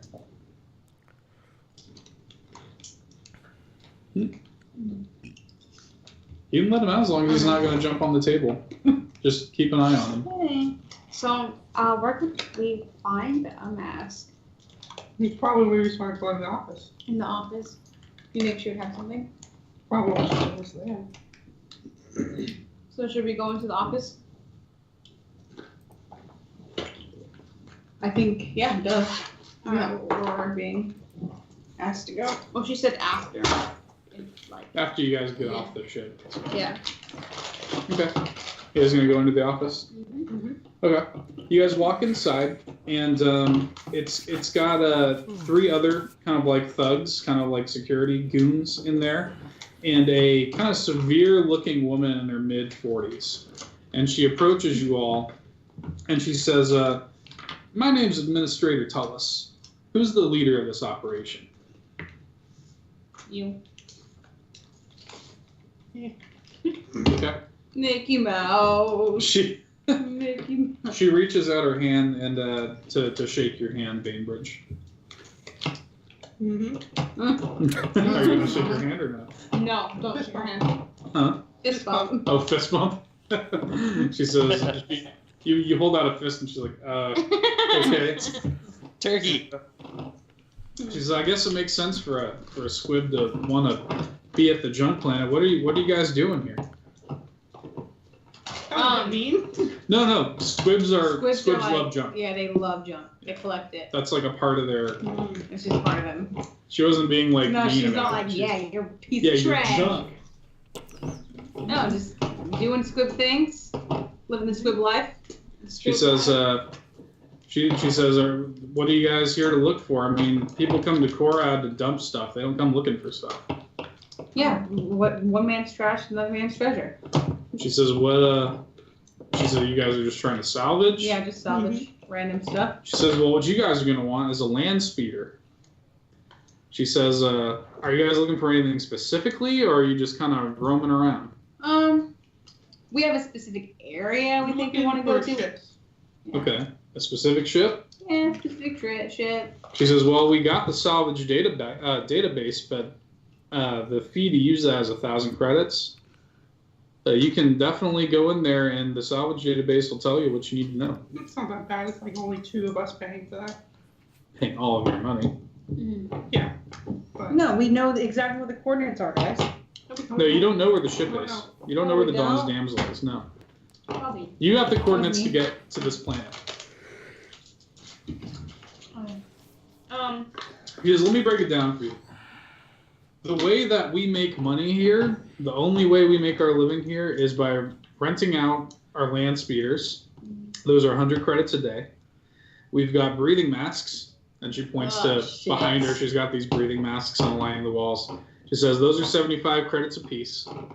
And then we've got the salvage database if somebody's coming to look for something specifically, 1,000 credits to use that. Well, that's 200 credits per person. What? Oh, yeah. Yeah, paying it. So if you guys want to use land speeders, I don't think that Scotty would necessarily need a land speeder, because you could just roll. I like this idea. Does land speeders have like 2 seats or 1? Just one. Oh. Each of you is going to need your own land speeder, Not except me. for Scotty. You're right on somebody's back.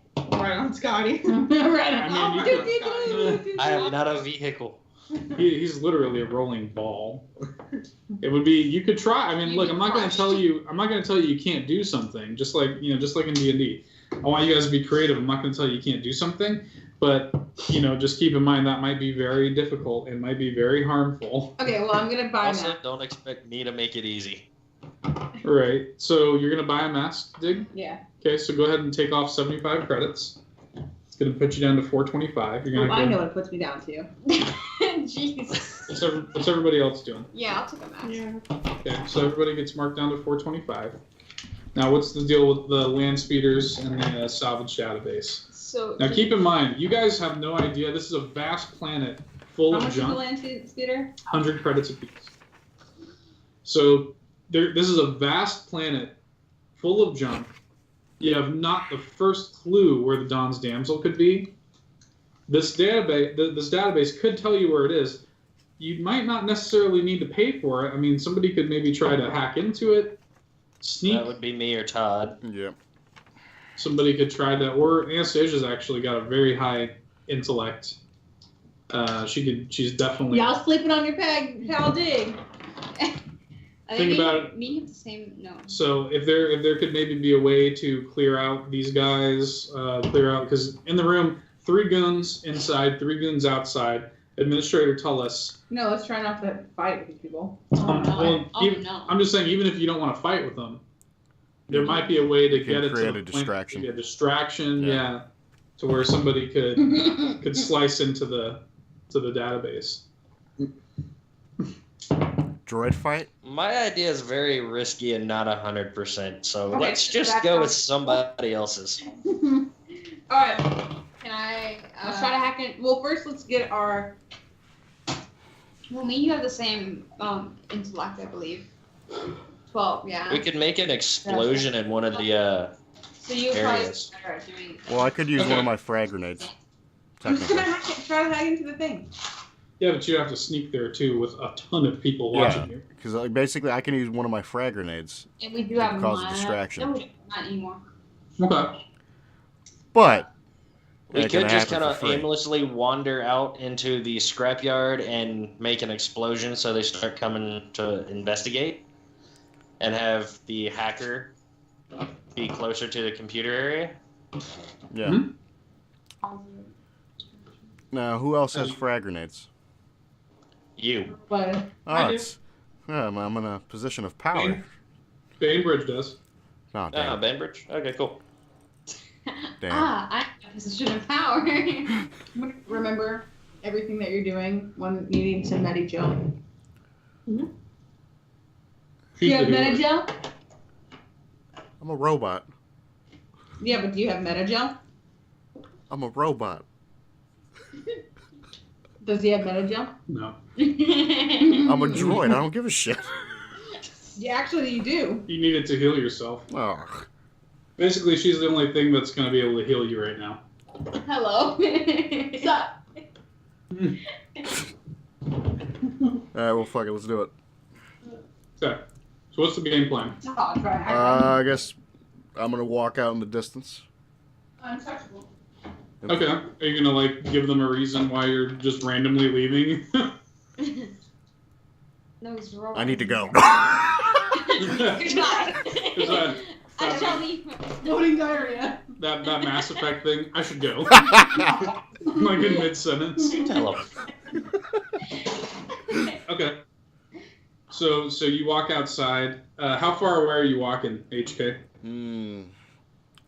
Far. I need to walk far enough to where they can hear it, and far enough so Dig the Doug over here can do his shit. I mean, so maybe He doesn't discriminate. I do. Except 40 or against droids. 50. 40 or 50 feet. Okay. Okay.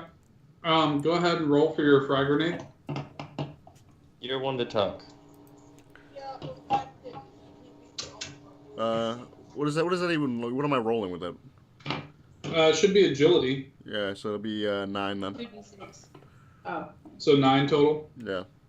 Okay, that's a mixed success. So you walk out into the distance, and you throw that grenade, and Tullis is like, she immediately, she's like, what the hell? And she sends the 3 thugs that are inside out there with her. She stays behind, and she says, oh, I wonder if it was that fucking droid. Ooh. Talking about him. Okay, so the scene is now gonna be split in 2 parts. Okay, we're gonna resolve what's going on with HK first. HK, Can I make a cunning? Can I sneak the fuck away now? you could roll plus cunning. Jeez. Oh God. Is it okay? Are you okay? Are you good? okay? Are you good? Are you What's good? the total score? That'll be a 5. Okay, Oh. that's a fail. Not good. Fail. Okay. So Damn. you tried to sneak away after you throw the grenade and cause the explosion. Stupid And robot. the 3 thugs kind of like come up right as you're trying to sneak away. And they said, what the hell was that? It came from right here, and we see you trying to walk off. What the hell was it? Did you at least see what it was if it wasn't you? I'll tell you what Came from the happened. sky. I'll tell you exactly what Lie your happened. ass off. I was walking around, checking some shit out. There was a blinking light, and Matt just blew the fuck up. Oh, pretty. Scared the shit out of me. So I tried to run. Roll plus cunning.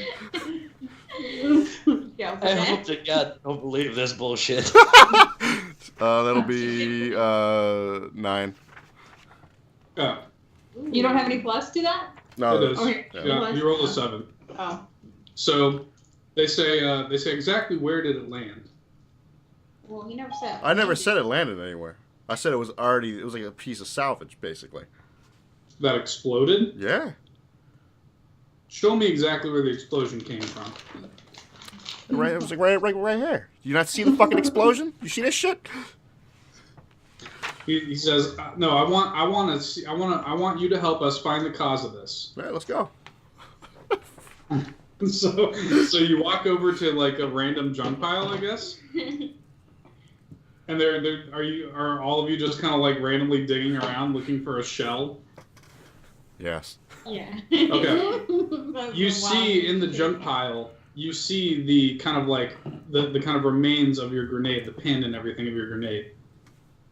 Do you want to try to hide it? Hide it! Yes, I'm going to try to hide that. Okay, roll plus cunning. Oh, jeez. Oh, shit. Yeah, we're good. It's a 12. Okay. Hey!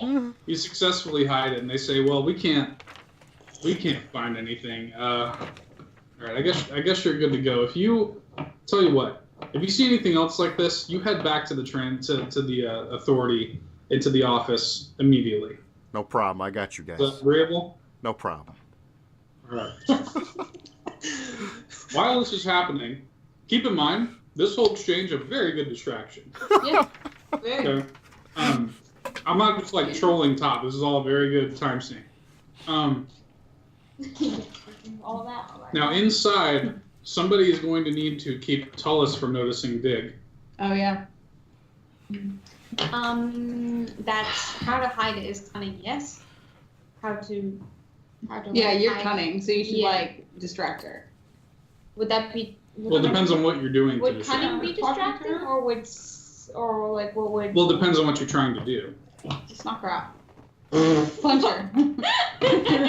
Jesus, that's not an option. How would I incorporate what all is cunning Cunning. besides stealth? So is I don't want you to think of it this way. I want you to tell me. Oh, wait. It's thief and stuff. Okay, if you tell me what you want to do, I'll tell you what kind of check it is. So, for example, if you were to say, "I want to knock her out," I'd say, "All right, that's a brawn roll." You know.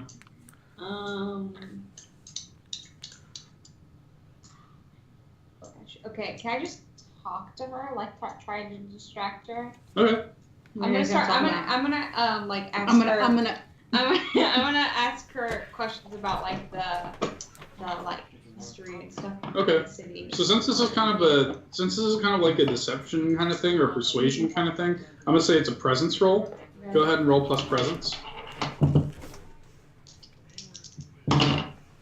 6 plus 1 7. Oh, 7.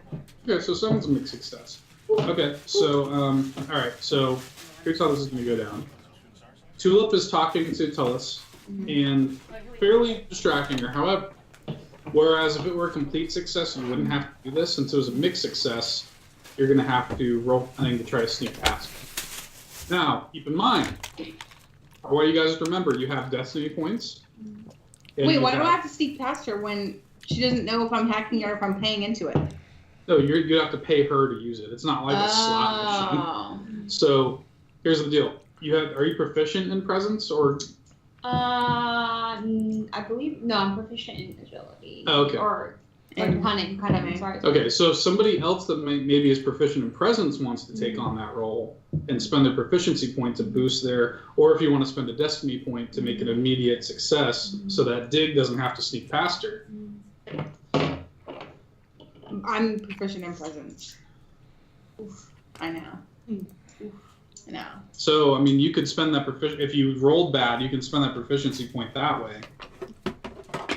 So there's a couple options here. Can we exchange places and me go and hack it? You could do that. What's your intellect? 12. Which is like So plus one. plus 1.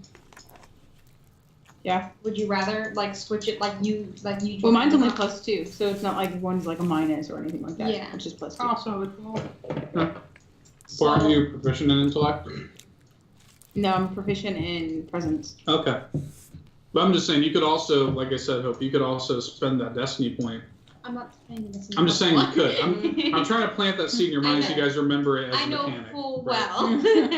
I know what it does. Okay. Wait, so what's the scene right now? So the scene right She's now is distracting like, her. one of you guys is going to be distracting her, and one of you guys is going to be hacking. Now, the setup right now is that she only got a mixed success on her roll. So if she had gotten a complete success, Yeah. you could have just moseyed on over there and sliced Yeah. right into it. But now you're going to have to sneak because it was only a mixed success. Unless I try to talk to her. Yeah. And then you go. Right. Okay, I guess I'll start talking to her. Okay. I'm Roll gonna And presence. with if her. you roll high enough, I don't even have to sneak out. I'm gonna flirt with her. Ooh. Diggy, Ooh. get it in there. Like 45. 11. Okay, so that's a complete success. So we're going to say that Dig is talking to her. What are you Hey. saying to her, Dig? Hey, baby. Oh my god. Oh, come on, so strong. Oh, sorry. Do you know anything about women? You are a woman. Hey, gorgeous lady. I'm Dig. That's true. Hey, Digsby. I know you're digging me. Like I'm digging you. So it sort of like begrudgingly laughs. Like kind of like laughs a little bit and like you see her kind of blush. Hey, Tulip, you're free to go slice Okay. that computer. All right. You just see me raise my eyebrows. Roll plus intellect. We're just giggling. It's hard. 6, 7, 8. Okay, now that's a mixed success. Doing a mixed success. I'm sorry. It's better than my presence. Okay, so do you want to stick with the mixed success or do you want to? I mean, there's options. You can make a complete success if you do it. Spend a destiny. What's your destiny point? And what's your proficiency? Cunning. Cunning. Isn't that what she's using? No, she's using intellect. For what? Silly Billy? Oh, because she's already there. I distracted her so she can go Right. there. Yeah. Let's just spend our destiny point. Alright, I'll spend my destiny point. It's everybody's destiny point. No, it's just one. So No, it's that's all. everybody. Everybody shares the same Yeah, pool. we have 3 destiny points as a whole, and he has 2. But when we spend it, we have 2, and he has 3. Mhm. So we all have to agree to spend it on this. Wait, No. Me? You're saying no? I had to unmute my mic. I'm sitting there eating my food, listening to this shit. No. Thank you for muting your mic. I mean, that's actually. That's great. I love that. I care about the stream, not you guys. So you guys, so essentially here's what's going to happen. So you can take the mixed success, which means you get the data, but they know that you got the data. Or you can spend a destiny point and have a complete success. So what do you want to do? You care so much about money. This is our only way. What do you want to do? And not start a fight. Use the damn destiny thing. Fuck. Thank you. Fuck out of here. Everybody, put another slash. Can't stand you. Put that slash. No, Have Dad another knows I two-way curse. slash. I curse you guys. I just don't curse my dad because it's like a respect thing. Yeah, what I thought it was. I was gonna say Dad texts you. The slashes are my points. No, he likes use Basically. our text on Okay. the group or whatever. Okay. I just don't curse my dad because like he's Yeah. So Tulip, you managed to, using your destiny point, Tulip, you managed to lift the data that you needed to reach the Dawn's damsel, and you left no trace behind. Okay. And yeah, you guys are now good to go. Now, is everybody in a speeder? Everybody paid for their speeder? No. No, I don't need one. You don't need one. Everybody else does. I'll get one. Or you guys could walk, but it might be dangerous. Wait, how far away is it? So how much is a it's speeder? pretty far. I'll just whatever. Speeder's It's money. 100 credits. I got one. Honey. Yeah. 325. Okay. Pipe it up. Chris, why didn't you get rid of them? Get rid of what? The destiny. I think that worked. You get rid of like that. Yeah, you you mark get the rid of Oh, third you one. marked Yeah, it. that Basically, the mark, Oh, okay. Yeah. the ones that are marked are mine, Oh, basically. Okay. So whenever I spend one, I'm going to have you guys erase one, right? And that All means about it's yours. Bubba. Okay, Maggie. so everybody's in a speeder. Scotty's good because he can just roll. Okay. So, Scotty is a car. He is a transportation. so that computer, Just change his Tulip, photo, I see it. Tulip, I'm trying to that. think of a tank, but hey, that's okay. So Oh, yeah, okay. he actually just changed his picture. You can actually see what his droid looks like now. Beautiful. Hi. Is that what the ball looks like or no? Yeah. Well, that's what. That's what- the destroyer form. Do you see how it's like curved on some of the edges, like his butt? Yes. Yeah. It basically so all that stuff goes in shrinks in like a ball. Yeah. He's a transformer. here. Robots in Yes. the sky. So Tulip, with that data that you successfully lifted, you know that the freighter, the Dawn's Damsel, was brought down in sector Y87. Okay. Sector Y87. By speeder, it's actually a pretty short trip. Okay. Thank you. So you guys are gonna head there, I'm assuming. Yep. Mhm. No, but we're just gonna. Are you we're guys- leaving. No We're just paying treasure. for a speeder Well, for let no me. reason. Well, no, but let me. Well, what I'm asking is, are you guys trying to explore the planet at all? Are you trying to look Ooh. around in the junk piles for anything else on your way? I want to Ooh, look I around. want more weapons.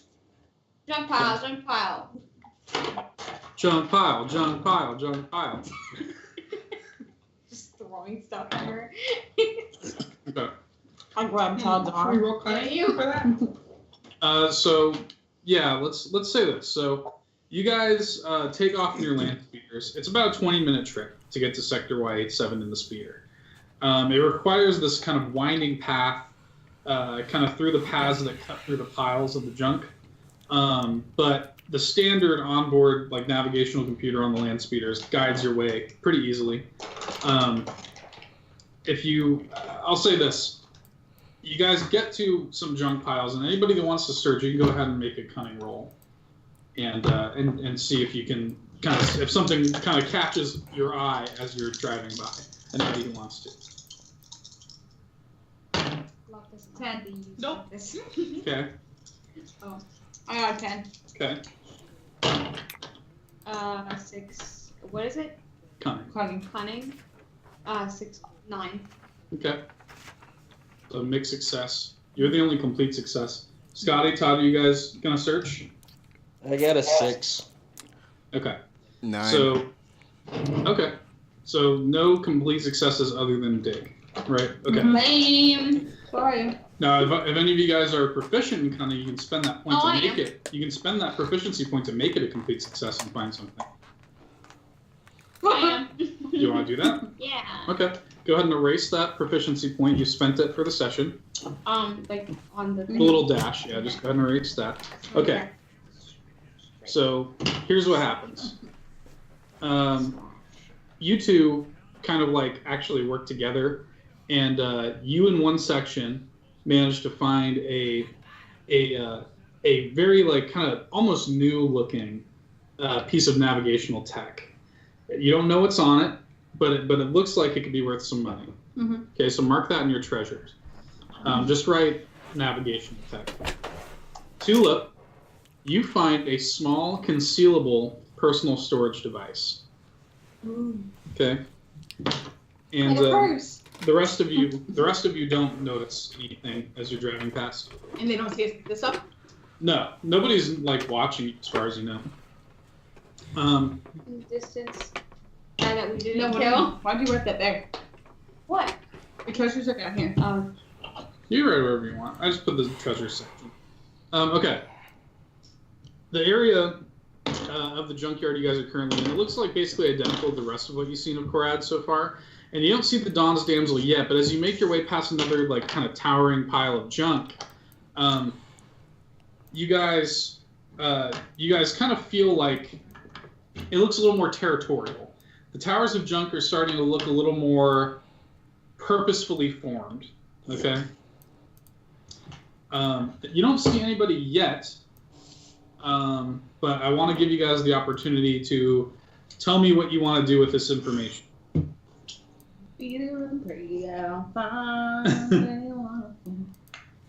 I'm gonna go faster. Okay. Okay, roll an agility check, Dig. I'm agile. Whoa. The captain, there was a 6. No, no. 9. Oh, mix. Why are you so loud? Okay, mixed success. Okay, so what happens is you hear the shot of a slug thrower rifle go off, and it blows out your land speeder's repulsor drive, and it causes your speeder to skid to a halt. Basically, from somewhere you don't know, and blows up your speeder, skids to a halt. Oh my. So much for going faster. Could have gone a lot worse, but with a mixed success. So, and as the sound of the kind of rifle shot is still echoing off of the kind of metallic surroundings of junk, a small bluey furry head pops up from behind a nearby junk pile. It's your people. We are on the planet of junk. He brings his rifle to bear, and he like kind of calls out to you, and he says, "Alien trespassers!" He says, "Identify yourselves swiftly, or face further comeuppance through superior squib know-how." Travis, I think you should. I'm with the cap. This is the cap over here. And as he says this, another half dozen of these squibs pop up in various colors, from blue to white to red to purple, and they show themselves kind of coming out of these piles of junk armed with kind of normal-sized blaster pistols. But they're normal size, but they still look like comically large in their tiny hands.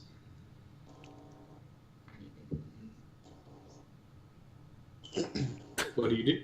Travis, you need to talk. Travis. Say what? You're a squib. We come in squib. Squibbling number here. Hello, fellow squibblings. Squibblings. That's pretty great. These are my squibblings. What do you say, Bainbridge? Oh my god. All's fair in love and war. Hello.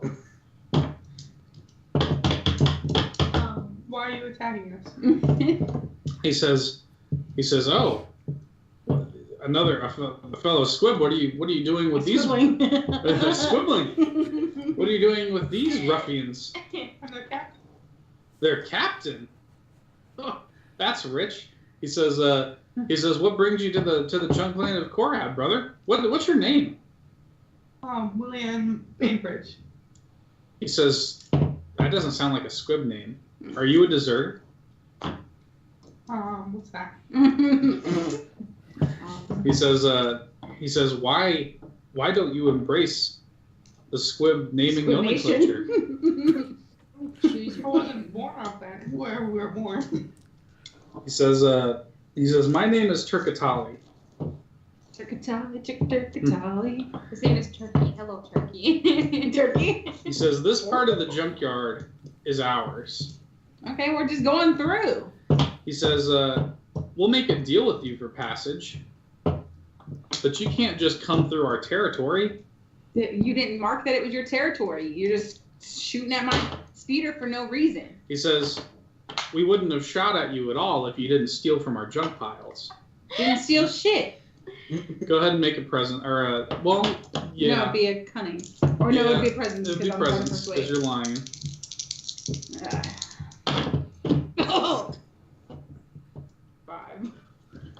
He says, "My dude, it's dangling out of your pocket." No, it's not. No,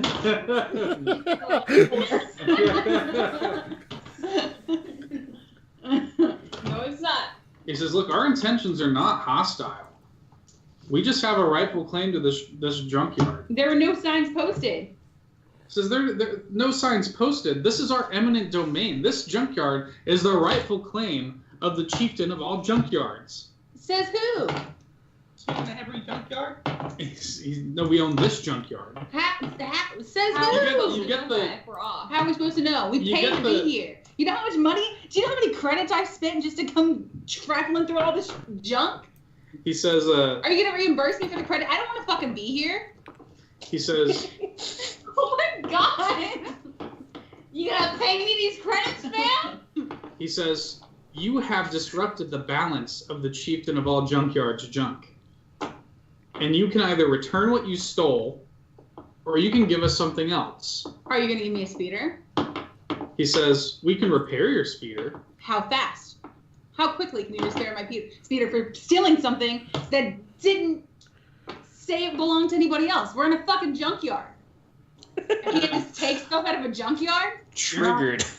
He says, I am. He says, let me try to explain it to you again, Doug. He says, he says, and I'll talk real slow. He says, this is not a junkyard. You're in sector Y87 of the planet Korad. This is the junkyard. This is owned by the chieftain of all junkyards, and you stole his junk. Return what you stole. Fix my speeder. If you return what you Promptly. stole, your speeder will be repaired. You will have to otherwise offer us up something else. No, you can have what I stole. Okay. Unmark the treasure. Actually, how much is it worth to you? How much is it worth to me? Yeah. Boy, just go. You got blasters pointed at you every which way. I hate you. I hate all of your characters that you ever make. You just hate me as a person because the characters are all an extension of me. Now, Tulip. It's not the whole combination of you, it's just pieces of Just you that pieces of me that you hate. Now, Tulip, you stole something too. Yeah, while you're being cocky. I haven't. They don't see anything. Can I hide it? I'm really good You at can being try. cunning. Yeah, go ahead and do cunning. Do it. Roll plus cunning. Oh my god. I hope you get a 2. I hope you choke on this dick. No, it's not. That's 8, 9, 10, 11. Okay, so that's a complete success. You managed to hide your personal storage device. Exactamente. Now you returned your. Are you returning yours? Yeah, Right. I already Okay. did. I took it out of my treasure. Okay, you return it. You've marked it from your treasure. They repair the other squibs. Rush over to your speeder and repair it. Great. While this is happening, there's a. You guys are approached by. You guys kind of hear the howl of other speeders come behind you. Okay, and they are some Rhodians on these speeders. Okay, this is what Rhodians look like for those that don't know. Yeah, that's a tiny ass picture for me. It is. You can hold it to the camera if you want. Okay. Okay. Okay. The Rhodians kind of like come up behind you on their land speeders, and with them is Administrator Tullis. And the girl I was macking on? yes, Okay.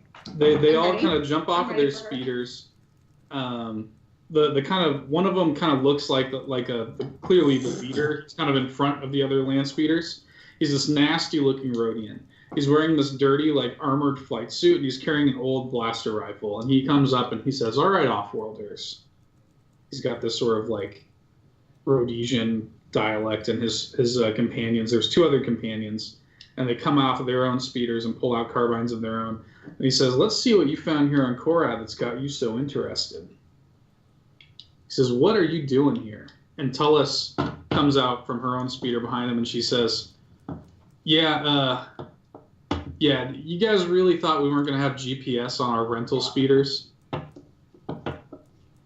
What's got you here on Korad that's got you so interested? Nobody comes here looking for nothing." Dear Lord. Wait, what is it having GPS on those have anything to do with us just driving around? They tracked you guys to the sector. Okay, so what's wrong with the sector? She says, Okay, "That's there were exactly. no rules put in place of where we could not go. We didn't say you couldn't go here. We want to know why you're here." We're just driving around. You said we could look. We're looking. We paid our little dues. We paid our credits to be here. Why are you making a big fuss about it? I'm making a big fuss because you want something. We're just looking. And you know what? The first thing I fucking grabbed, I got these assholes coming up here. Blasters pointed at me. Quit Sorry. flopping on the table. Sorry. Blasters pointed at me. And I'm just trying to live my life. Life ain't fair. Are y'all gonna... I know life's not fair for everyone. Doesn't mean it's fair for everyone. Says, so are you guys going to come clean about what you're really here for? There's nothing to come clean about. No, but... Yes. Okay. 10. Okay. 10. She believes you when you say that, and she says, she looks at the Rhodian, and she says, Natura, I believe him. I believe him. I talked to him for a while back in the office, and maybe I know you guys suspect that they might be after something, but I believe him. They're just looking. We need parts. I'm just putting it back. He says, being a bad boy. Natura says, and he's still got his blaster pointed at you all. Is anybody else saying anything, by the way? You guys just kind of... No, I'm good. I'm just staying in ball form this whole time. He's a ball. Natura begrudgingly puts his blaster back down. And he says, if Tullus vouches for you, I guess that's good enough for me. You guys be on your way. And if you guys are sticking your nose where it don't belong, we're going to find out about it. This won't be the last time we see each other. It will be. Okay. And they get up on their speeder and they all go to drive away. Great. Thanks for the help, guys. You were the one in Didn't a need it. hissy fit, alright? Yeah, throwing your You're arms. the one that was hitting on the administrator. You seem to handle pretty well. Yeah, I handled it pretty well. Thanks, Cap. Okay. So Turk Tali's his crew has repaired your repulsor drive. Great. They should. They didn't. I didn't ask for that. I asked for none of this. I didn't ask to be on this godforsaken planet. I got debt to pay. All I was doing is my job. Okay, so just so you guys know, that encounter could have went so bad. You're lucky you got a good presence earlier. You're welcome. Half a dozen fucking squibs, and then those assholes. Now, keep in mind, the squibs know junk. So I want you guys to keep in mind that even though you guys know how to get to the Dom's Damsel, they might be a good resource. Maybe you could try to talk to them about working with you. We have a resource. Look at this little boy. He's a squib. You have a squib, but these squibs No, these squibs know this is their sector. Say right? hello, squib. Are we looking for something in their sector? Or we're looking for something in their sector? Yeah, you're looking for this sector that you guys are in right now is where the Dawn's Damsel is, where Hope's data led her. No.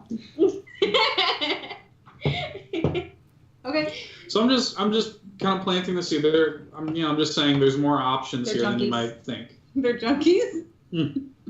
They're junkies. Got it. So if you guys maybe You know what? I don't like them. okay. Just gonna say it. I don't like anything with metal or anything with fur. As of right now. Jesus. Let me say that, Bainbridge. The people with fur do not like you. Literally everyone on the crew has one of those. I only like people who look like ball sacks with arms. So you're sugar daddy. I can understand not liking one of the metal creatures over here, but what the hell did I do? Oh, Shade among princes. Oh my god. Wow, it's Okay. Virgin Hour. May I Anyway. join? Okay. Sure. What are we doing? I'm not making friends with the squibs. They flattened my tire and I'm mad. Well, they repaired it. I don't care. They You repaired it stole because You stole from them. I made them. We already had this whole conversation. We're not having it again, sir.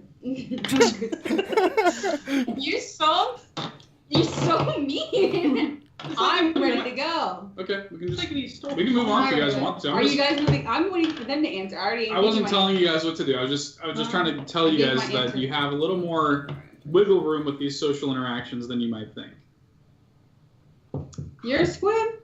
Ask him what it's like to be a squib. Ask him what it's like to live on the end, Squib the for outside, life. or the inside. Ride till I die. You know where any ships are? He says there are several downed ships. Is there a specific one you're looking for? What's it called again? The damsel? Dawn's damsel. Dawn's damsel. Should be taking notes. Oh, yeah. Okay. She got like a whole page of notes. Dig doesn't take notes. Ashea takes notes. He says. Uh, He says, I think I know where that one is. subscribe. Do you want me to lead you there? He's happy to lead you there. So the other squibs kind of take from behind this pile of junk a kind of ramshackle. It looks like it's built of junk. It's on their land speeder, and Turk gets onto his own land speeder and starts to lead you guys through the junkyard, through the sector. And you guys approach this large ship that it almost looks like it's got almost like a shell to it. Like it almost looks like a turtle. This ship, and it's very clearly wrecked, but it doesn't look as bad as the rest of the ships do. And in front of the ship, you see these guys. These are called Ubis. Okay. And you can show the camera if you want. And they are kind of like patrolling. Okay. They're kind of patrolling the outside of the ship, and they do not notice you guys yet. What do you do? Kill him. You're running joke? Yeah, I have a couple running jokes. Along with Kazoo. Bless you.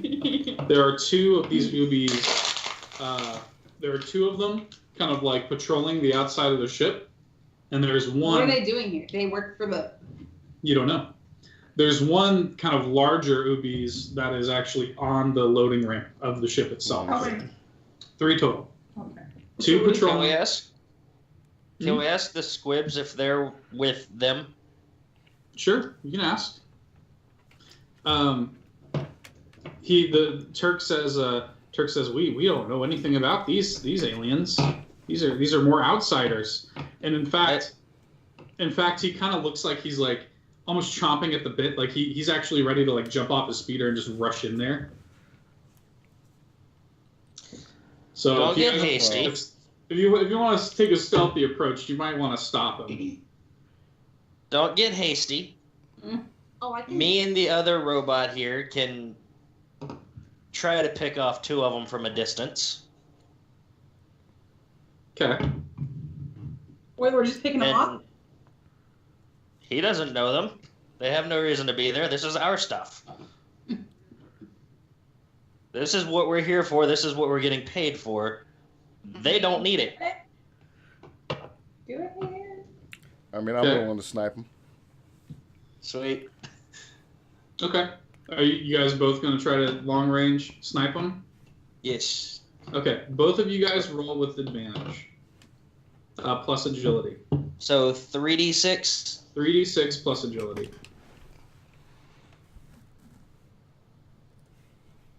Oh my god. Yeah, do I even need to add my agility? Yeah. No. And then, yeah. So both of you guys critted off of that. Yeah. Jesus. So I want you guys to tell me which 2 you're shooting at and what happens. Well, one, I'm shooting the big one. Okay. Which one are you shooting at, Scotty? I'm shooting the one that looks like it would have the next biggest weapon. Okay, so here's how this happens. You fire at that one that kind of looks like it has the next biggest weapon. Just one of the ones patrolling. You fire at him. Do you want me to and put it on you or not? It's an instant headshot. He goes and he falls down. Now, HK94. Unfortunately, I'm going to spend my destiny point. Oh, bastard. And I'm going to say that guy survives the shot that you take at him. He does take damage. HK94, you shoot at him, and he instead of it being like a headshot instant kill, he basically takes a shot to the arm. And he says he kind of looks around. He still doesn't see you guys, and he kind of looks and like motions towards the other guy that's still alive to go searching for you guys.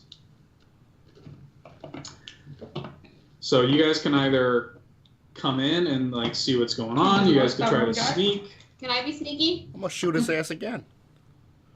Okay. I love being Since I went so well with the first one, can I attempt to shoot sneaky. the other one that's not wounded? Yeah, sure. Her little leg. Would that be a 2 or a 3 now? It would just be 2, since now he's alert. That'll be a 7 for me. Okay. 7 for me as well. Okay, so mixed success. So, which one are each of you trying to shoot now? I'm shooting the one that I shot originally, the big one. Okay. And I'm shooting the other one, but I'm going to use my proficiency since I'm proficient in agility. To make it a complete success. Okay. Yes. So the other one, as it comes out, and nice. I like that use of that. That's a really good use of the proficiency system. That's exactly what I want you guys to be doing. Is like that. So yeah. So Scotty, you just snipe that dude, and he just goes down. And the guy that How many are left? it's just the big guy now. Okay.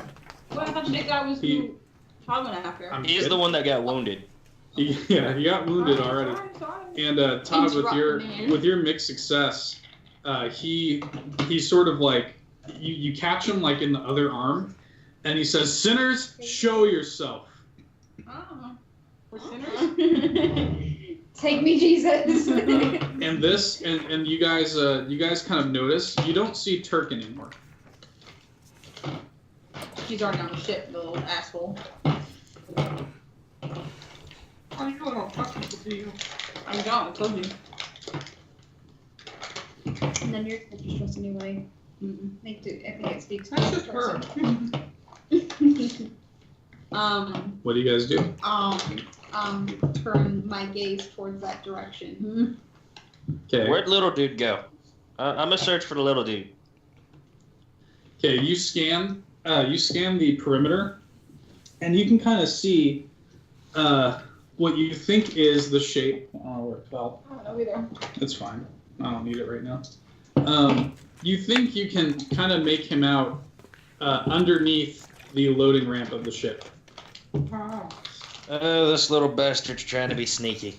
I mean, he didn't want to fight. Okay. So what are you guys doing? I mean, This big guy, he's been shot twice. He's pissed.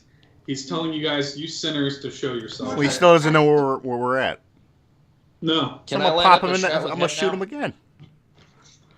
Okay. You gonna try to shoot him again? Okay. I'm gonna He's shoot dead. 2. Okay. You don't know that yet. Well, that's a 12 for me. Okay. 12 for him, 9 for me. Okay. You guys both go to fire at him, and he places down, as you guys are going to fire, he places down a shield. Just before he does that, you nick him in the arm again. But you get him in the arm, and he places down a giant barrier shield that deflects the other shot. And he now, I need Scotty to roll plus cunning. I don't know about all that. They almost God damn rolled a critical. Literally. Todd did. Scotty Yeah. was a mixed success. Yeah, but I mean, Todd shot him. I don't think a normal person's reflexes are that quick. Nobody didn't know he was getting shot at. Yeah, exactly why you shouldn't have. He's a been shield shot up. twice from a general direct. Basically, this whole time, he's trying to get Yeah. a beat on where these shots are coming I from. don't. Yeah. I He don't. gets shot twice, both by Todd, and then he gets shot a third time by Todd, and he says, "Oh no, fuck this," and he puts down the shield. But I don't know if somebody's reflexes is that No, quick he would. to like It's to like it's hear like the sound of a sniper energy shooting them and then put the. He's already been He's shot already been 3 shot times. twice. He's on alert. Plus his friends plus his friends got shot from the exact Plus, same his direction. friends have both been instantly killed. I don't know. Who thinks that that's not I don't know if something somebody's they would do. reflexes would be that quick to put up a whole shield. It's not a quick reflex to put up a quick shield to be like, "Oh no, I think I'm done being shot at now." I don't know how. Bullets are from this direction. Shield. That's a 5 plus cunning. -1. So Oh, that's a minus 4. 1. So you're a 4. Okay, so he notices where that shot just came from, and he now has his blaster trained on you, and he says, "Sinner, you'll come up here right now, or you'll get my slug rifle blast right between the eyes." All right, so Be a here's what I distraction. want to do. Okay. I want to walk up there in destroyer form, Okay. and as I'm going up there, I want to just launch an EMP right at his feet. Okay. So let's see. What would this be? So you're gonna walk up there. Are you gonna try to like? Are you basically trying to like? Are you saying anything to him while you're approaching?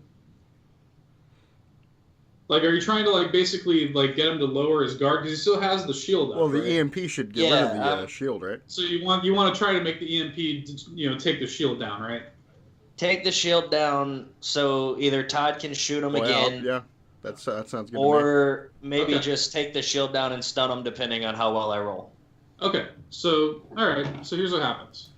So you roll up, and you come into destroyer form, and he says, the second that he realizes that you're a droid, he says, "Disgusting." He says, he says a synthetic. What is he? He's one of these UBs, and he says, I should kill you where you stand. And at this point is when I launch the EMP. Okay, go ahead. I don't want to hear the end of this. He does not deserve to finish this sentence. I didn't know. I guess he's a prototype. 9. I didn't know that they would ever have emotion. So what's that with your agility? 9. 9. Okay, so that's a mixed success. So I'm gonna say that you managed to take down the shield, but he is not stunned. Well, now I should be ready to take my shot because like as he's doing this. You're ready to take your shot, but he's gonna have advantage on dodging that shot now that he is alerted. Go ahead and roll plus agility. That'll be 8. 8. Okay, he's gonna try to dodge that. So that's a mixed success. So he gets to. So that's. Yeah, he gets an 11. So you take that other shot, and he literally just kind of moves his head, and totally misses it. And he now knows where you're at. He says, "I'm gonna need that other sinner to come up here now. You guys are gonna answer for this. You're gonna answer to the great prophet Igast." And at this point, I switch to the short-range blaster and start unloading. Okay. Go ahead and roll. Can I do this? Yeah, go. Yeah, that's fine. It's a brawn. 8. Okay, it's a mixed success. When this happens, so you start to unload. Now, in the moment that this happens, Turk comes up and grabs and tackles the dude by his legs, and every shot that you take misses. And Turk has him on the ground now, and he says, "The chieftain of the junkyards would not allow this." and he's just like he's holding this dude down, and he says he looks up at you. And he says, "Finish it! Finish him!" I tried to, you little bastard. Oh my God. And I guess blasting again. This guy looks I up. keep grabbing that too. This guy looks up and he says, "Droids are not permitted to enter. This is a holy site. This is a holy site. You are not permitted to enter." All right, I changed from the short range to long range, like point blank, since he's on the ground. Just unloading on these. Does that give me an advantage since he's on the ground being held down? I don't think you're going to have an advantage to the roll because you're trying to do long range and short range. Even though it's point blank, it seems a little weird to give you advantage on it just because it's point blank and you're using long range. Because at that point, you would just be able to say like, "Well, I'm close. Yeah. Can I use my long range blaster and have advantage on it?" But you can roll it normally if you want. The only reason I want to do it this time is just to like blow this guy's brains all over the ground, but You can spend a destiny. Well, you don't have to. nope. So you Plus tell 2 me to that. That's a 14. You tell me what happens. All right, so I'm just gonna line up the long range blaster directly in the center of his disgusting face and let loose like 3 shots, just to smear it all over the place. Where his head used to be is now just a stain on the dirt, basically. Ew. And you guys are free to enter the Dawn's Damsel at this point. Great. I'm taking all the things. You have to roll for this. So, inside, Oh no.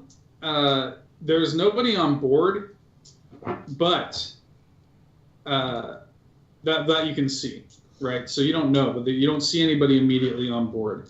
The navicomputer is kind of in the cockpit, so somebody is going to have to get up and slice the navicomputer to try to get this data you've all been after. Like That was that? definitely not I. Good at intelligence, are you? Wait, what is it? What is Diggs over here? Is intellect? Dig's got the best intellect. Okay. Don't you forget it. Okay. Yo, Diggy. Dig, Dig go ahead and roll plus cunning for me if you're going towards the cockpit. No. 3. Okay. Fail. So, Yeah. so when you Did go you just roll snake eyes? No, I have a +0, and I rolled a 2 on one. So you, Why is that a? Would I get an advantage for snake eyes because I'm a damn No. a gambler? no, not even a little bit. So you roll up to you kind of like try to sneak through, and these two UBs are guarding the entrance to the cockpit. And You again. they're normal. They're not big like this leader guy was, but they look through and they take notice of you, and they say sinner approach.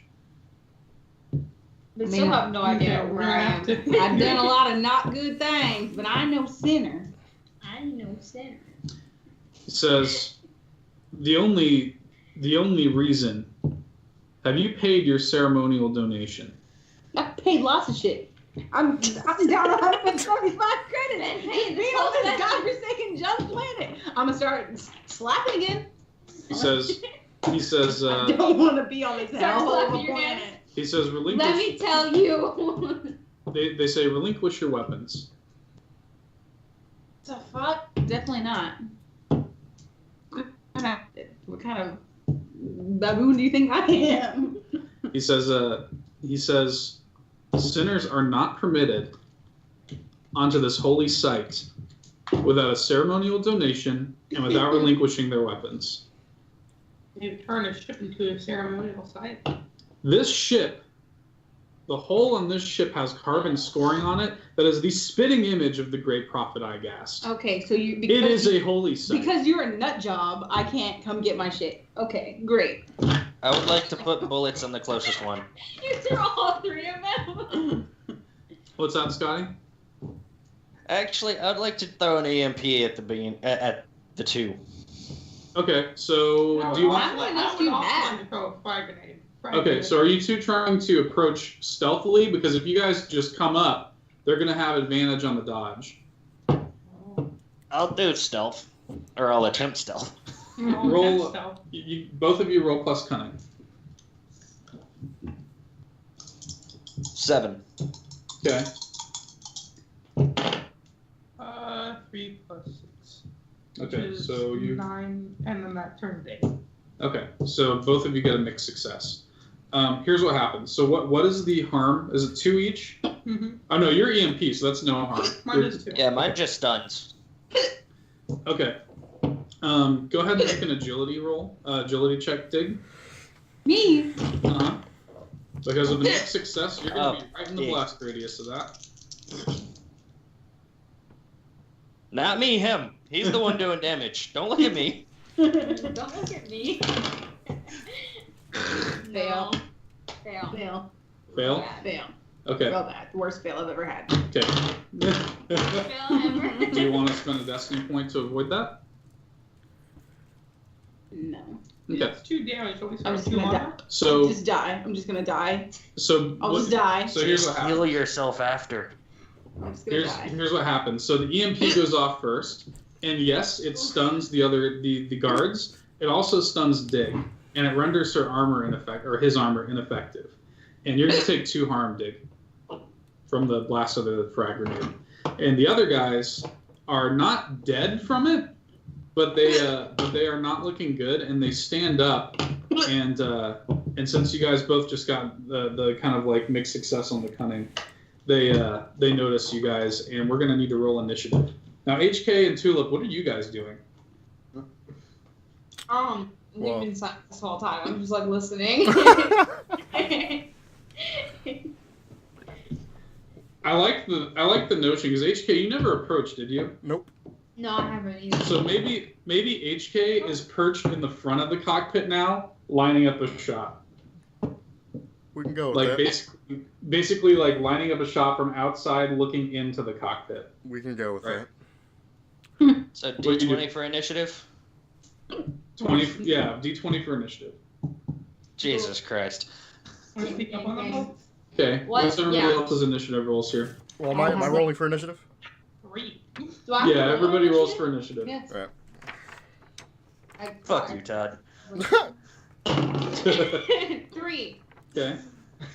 Number. Okay. Good. I'm.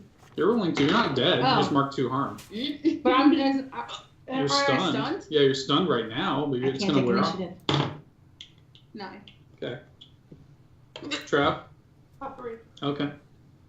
So Hope and Trav, you're gonna have to re-roll actually. 7. Okay. Hate that number. I thought it was a 1 from here. Go ahead and re-roll real quick, Trav. Then you can go to the bathroom. 14. You. Okay. 14, 7. Okay. Now I just need to roll for these 2 dudes. Promoting my brother's stuff. I've Wow. gotten at least 3 people in there. Okay. And where? So first, In Twitch. Oh. Yeah. oh damn, first on the order is Trav, but he's in the bathroom right now. So I guess we're gonna need this riveting content here while we wait for Trav to get out of the bathroom. I got. How are you guys liking it so far? Maybe a mirror. I have. Maybe How are you liking it so far? Good. I We're waiting on Travis first in the order. feel as though. Yo. Why did you turn into like a child?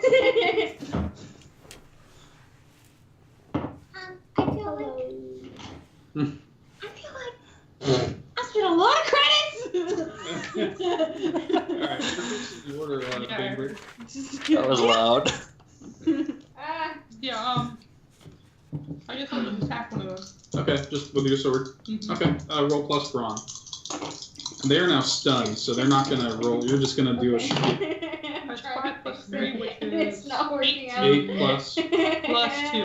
so 10. That's a complete success. They're gonna take the Oh, full no. brunt of that harm. You're actually gonna Oh, kill no. one of them with that. Which one are you attacking? I'm attacking Okay.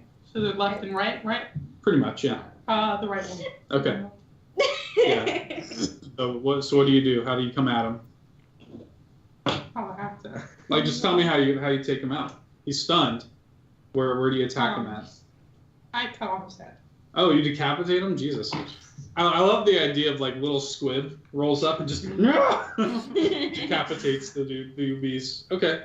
Next in the order is HK, who is now perched outside.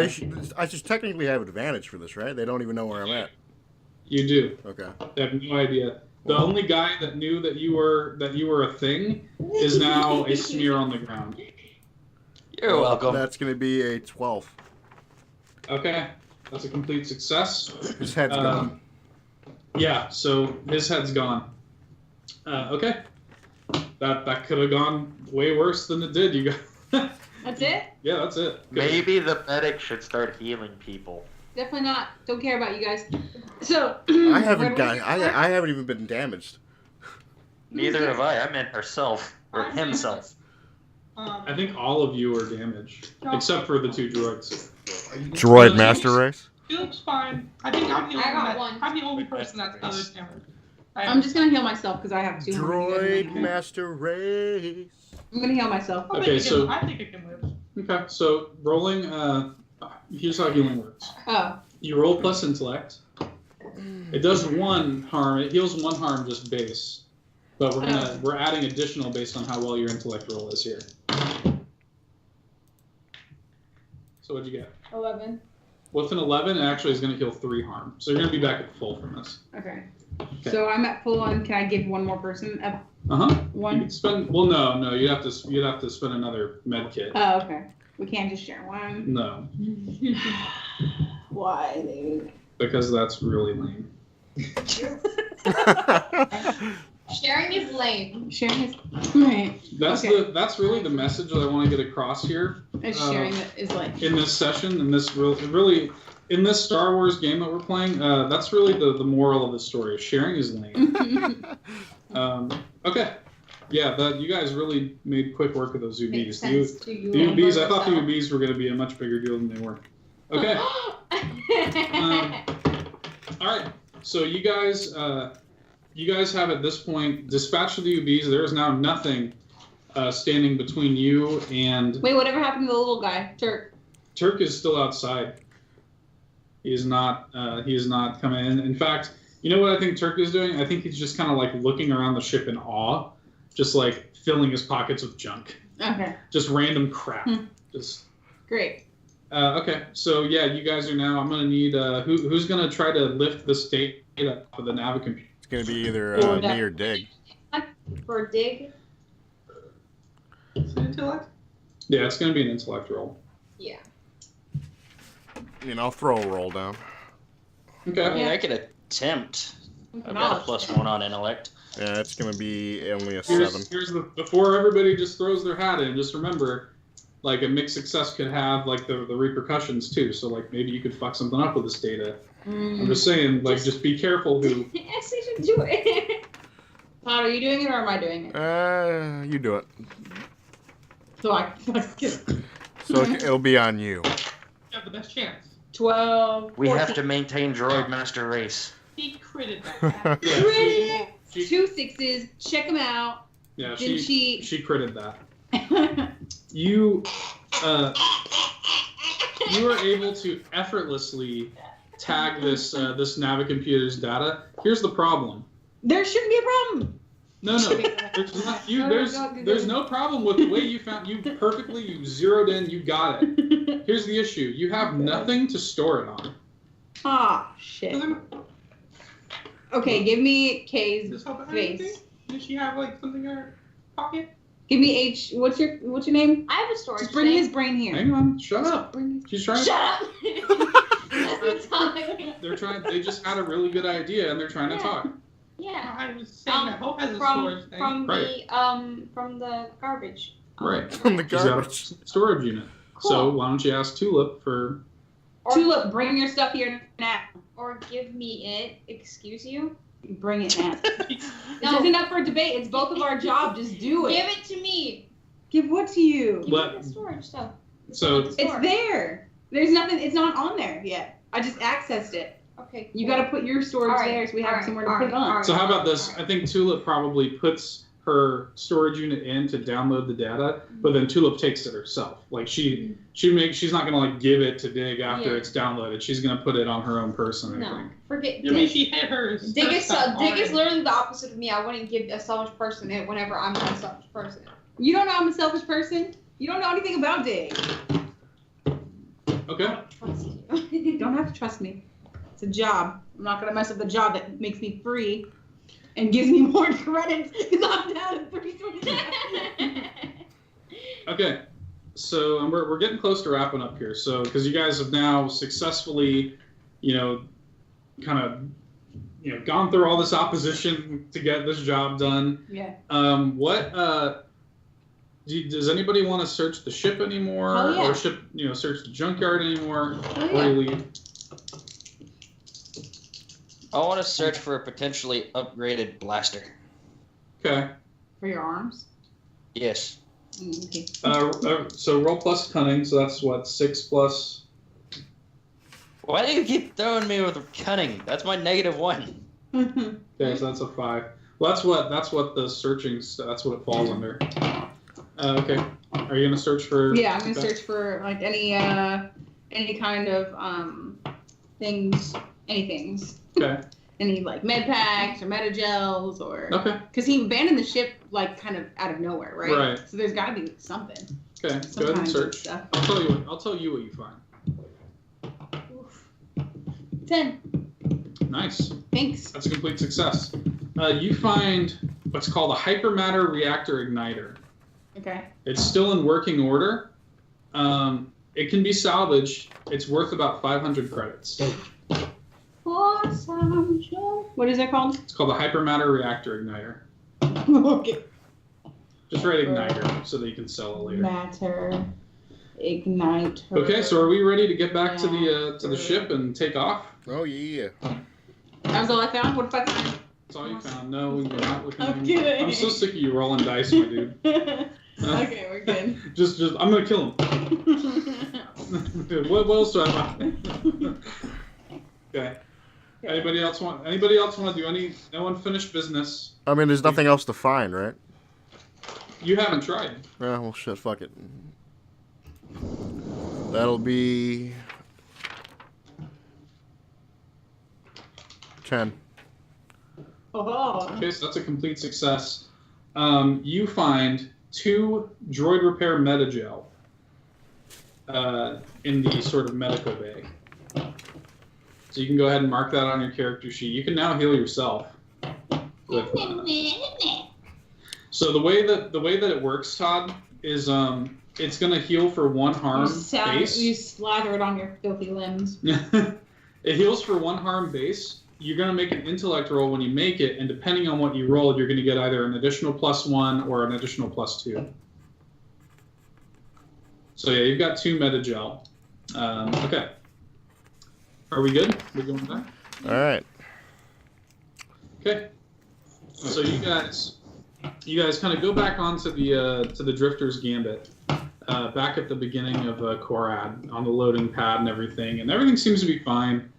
You guys have successfully convinced the administrator and her goons that everything's cool. As far as they know, you guys didn't find anything. Okay. And you guys load up onto the Drifter's Gambit, and I think you guys kind of just like go into the common room and just like it's almost like that thing from Rick and Morty where like after they finally get on the ship, they're like, I almost died so many times. You guys are just kind of unwinding, I think. Mm-hmm. After all the shit you've had to go through. What you talking about? Almost died. The droids didn't take nothing. Yeah, the droids didn't. The droids are just chilling probably. But anyway, either way, I think you're all just kind of in the common room before you take off. And before you guys have a chance to take off, a stowaway reveals itself. Oh, you little bastard. Stepping through into the common room from the cargo hold is Ballora. Oh, even worse. And she's got somebody with her. Bound and gagged is Banu. And she's holding him at gunpoint.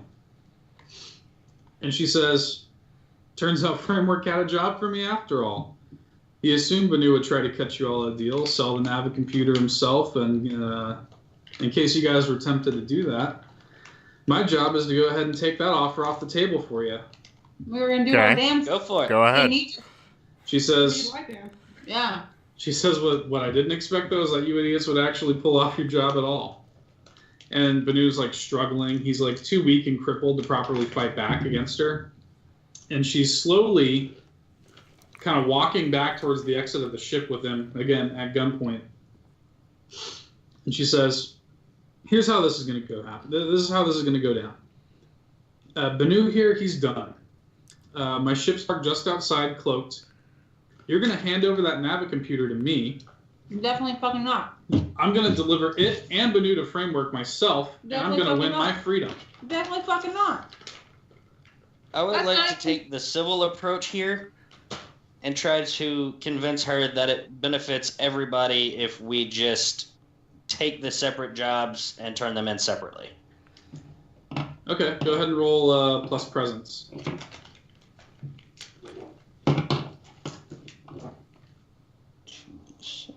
7.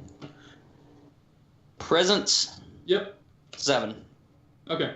So she sort of, that's a mixed success. So she's sort of, you see her sort of shake for a second because she seems emotional. She's the thing about Ballora, she's very, she just wants her freedom, right? And she says, you guys don't understand. This is the only way I'm going to win my freedom. I'm sorry. The way I see it, it's me or you. I can't just I can't just come with Banu and expect to be free. But if I give him what he wants from you guys, what he was willing to resolve your debts with, maybe he'll resolve mine. And I can finally leave. Nope. I'm gonna go for a presence roll myself right now. I want to see where Todd goes with this, because I have a valid point I would like to make as well. Well, here's the thing. I don't give a shit about her. It's like, do you care more about your life or your fucking freedom? Right. All right, that is not the direction I wanted to go. And I'm going to use my... That'll be a +2, but I'm also going to use my proficiency with that as well. Okay. So it's going to be... +2. That's going to be a complete success. Yep. Okay. Well, what's your argument? Like, what are you saying to How her? about you go on your own fucking way before I shoot you in the fucking head? You fucking meatbag. She says, I didn't want it to go like this. And she goes ahead and she just shoots Bennu in the head. Good. Who gives a shit?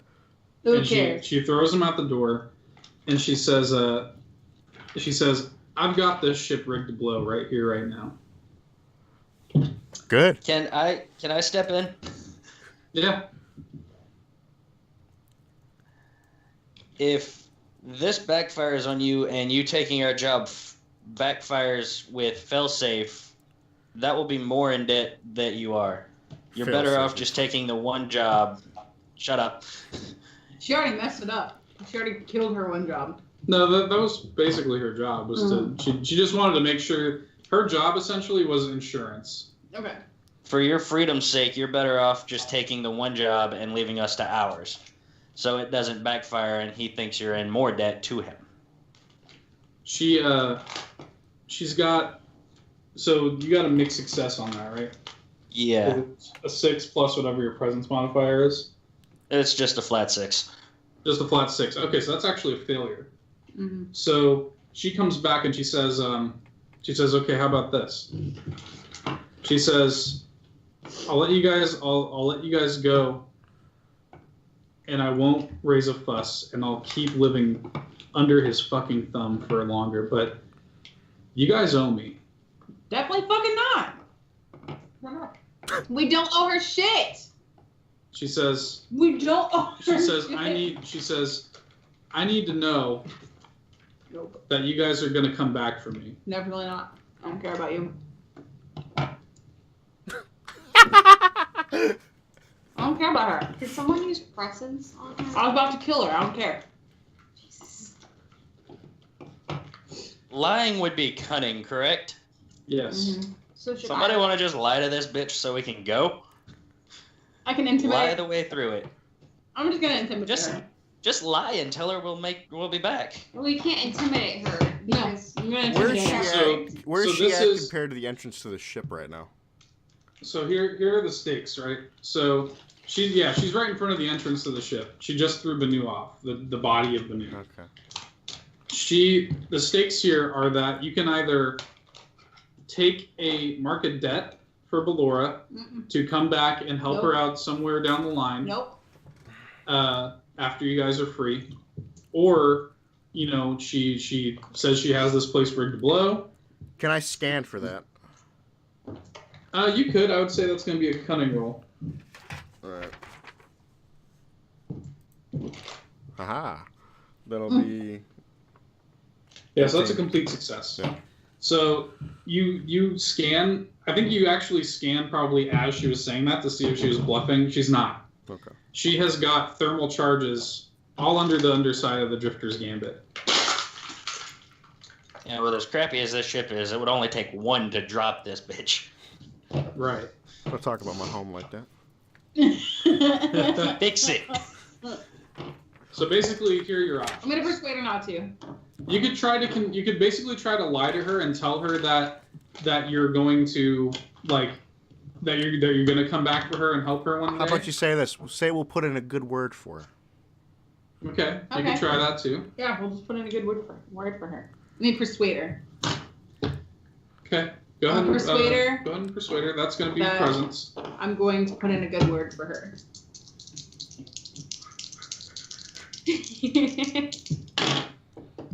Whose presence is really good? Yours is your highest. Why do you keep Fine. banging on the table? Sorry. She has an obsession. Okay, I got a mixed success, but I'm proficient. Okay, so So you're I'm going to gonna make a use complete it. success. Yeah. Okay. She says, all right, and basically she thinks at this point that you're marking a debt on your character sheet, but you're not.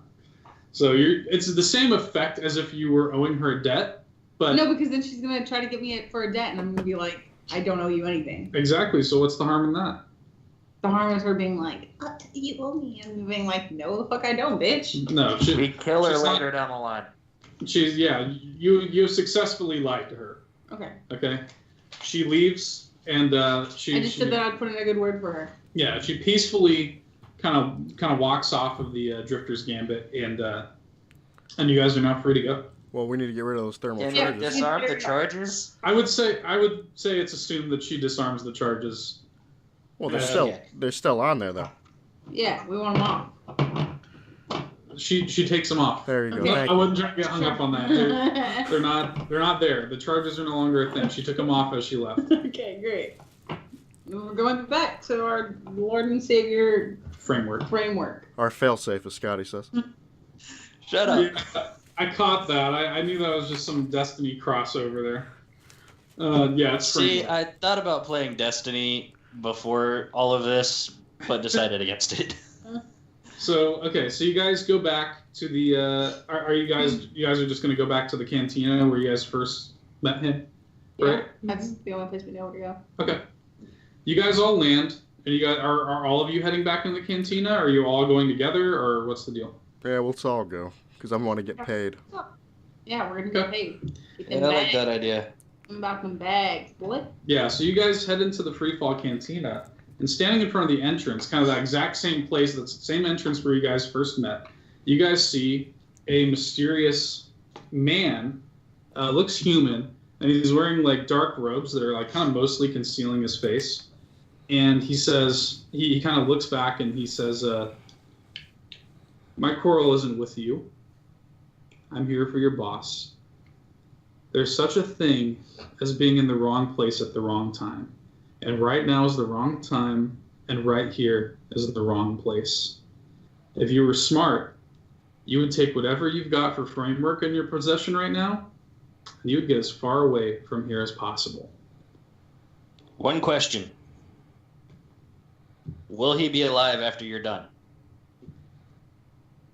He just says, if you were smart, you'd run. And with a quick, sudden sound, from behind him, a lightsaber ignites. And that's where we're going to end it.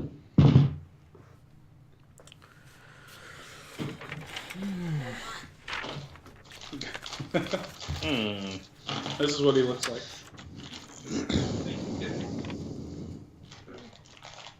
You want to show them? You're all selfish. Oh, sorry. Throw it down. I think that's where we're going to end it, folks. Alrighty then. The back of the paper is very amusing. Oh, yeah. Thanks for playing, folks. Thanks for having us. And thanks for watching, all no people on Twitch. Right. And the Let's see. what's Commander that? Root, Electrical Longboard, me, Todd, and Slow Cool. I would assume that's Todd. Plain Toad. What? Yeah, it's me. Oh, so there actually were people watching, huh? Nice. Well, thanks for With watching. everybody, there was 5. That's All right. all right. I'll take that. Thanks for watching, folks. I hope you guys had a good time playing. That is episode 1 of Bye. God. It's definitely different than the D&D campaign we're running. Oh yeah, much. All right. Well, the stream's ending before- now. Oh well, fuck. I wanted to. Oh, continue. Keep on going. I haven't ended it yet. Yeah. Yeah, it's still up. I was gonna say I wanted at the end of the videos. I kind of wanted to get everybody's thoughts and feedback on the campaign so far. What'd you guys think? It's different. Yeah, it's definitely different than D&D. Much different. It's. a lot.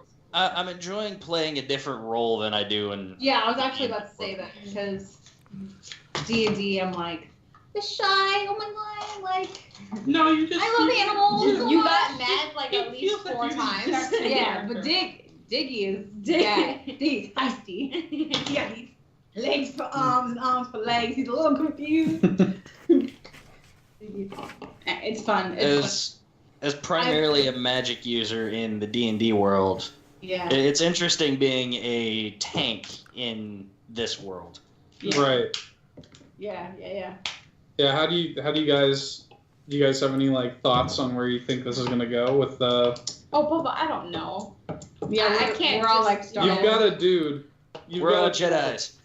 Well, you got a dude with a lightsaber who's basically like saying you need to get out of here while I deal with your It's a boss. blue lightsaber. It's a I blue like his plan. No, I'm gonna ask him to take me with him, like a pet. I'll be your pet. Yeah, he wants a pet ball sack. Is there anything that you guys felt like with the gameplay system? Because again, I'm looking for feedback on the way the system actually worked. Because like this is kind of my own gameplay system. It's not like it was play tested or anything like that. How did you guys like actually playing it? Oh wait, I'm gonna add my proficiency point. Yeah, you guys mark your proficiencies back and all that. Yeah, so- that was the only thing I was gonna try and clarify for the viewers, any future viewers potentially, is like the proficiency replenishes every session. Right. It's a one use per session, but between sessions it does replenish. Yeah. What about harm? Harm is going to be dependent. So like since we're going to be picking up like next time we play, right after your harm is going to persist. Okay. So. What harm? proficiency- Well, exactly. What harm? What is harm? Some of you have harm. Only the meat bags. But in terms Yes, the of meat bags. in terms of you guys actually playing it, like how did you like the way things I flowed? mean, so far it seems like everything's working out as Yeah, intended. yeah. It seems like it's going fairly smoothly. We've never all played before, so I think there was a weird dynamic of like playing are you? together. Like, who are you? We have Learning each other's shooter. personalities. Yeah. Well, doing- that stuff. Yeah. I mean, and that stuff works itself out the more Yeah.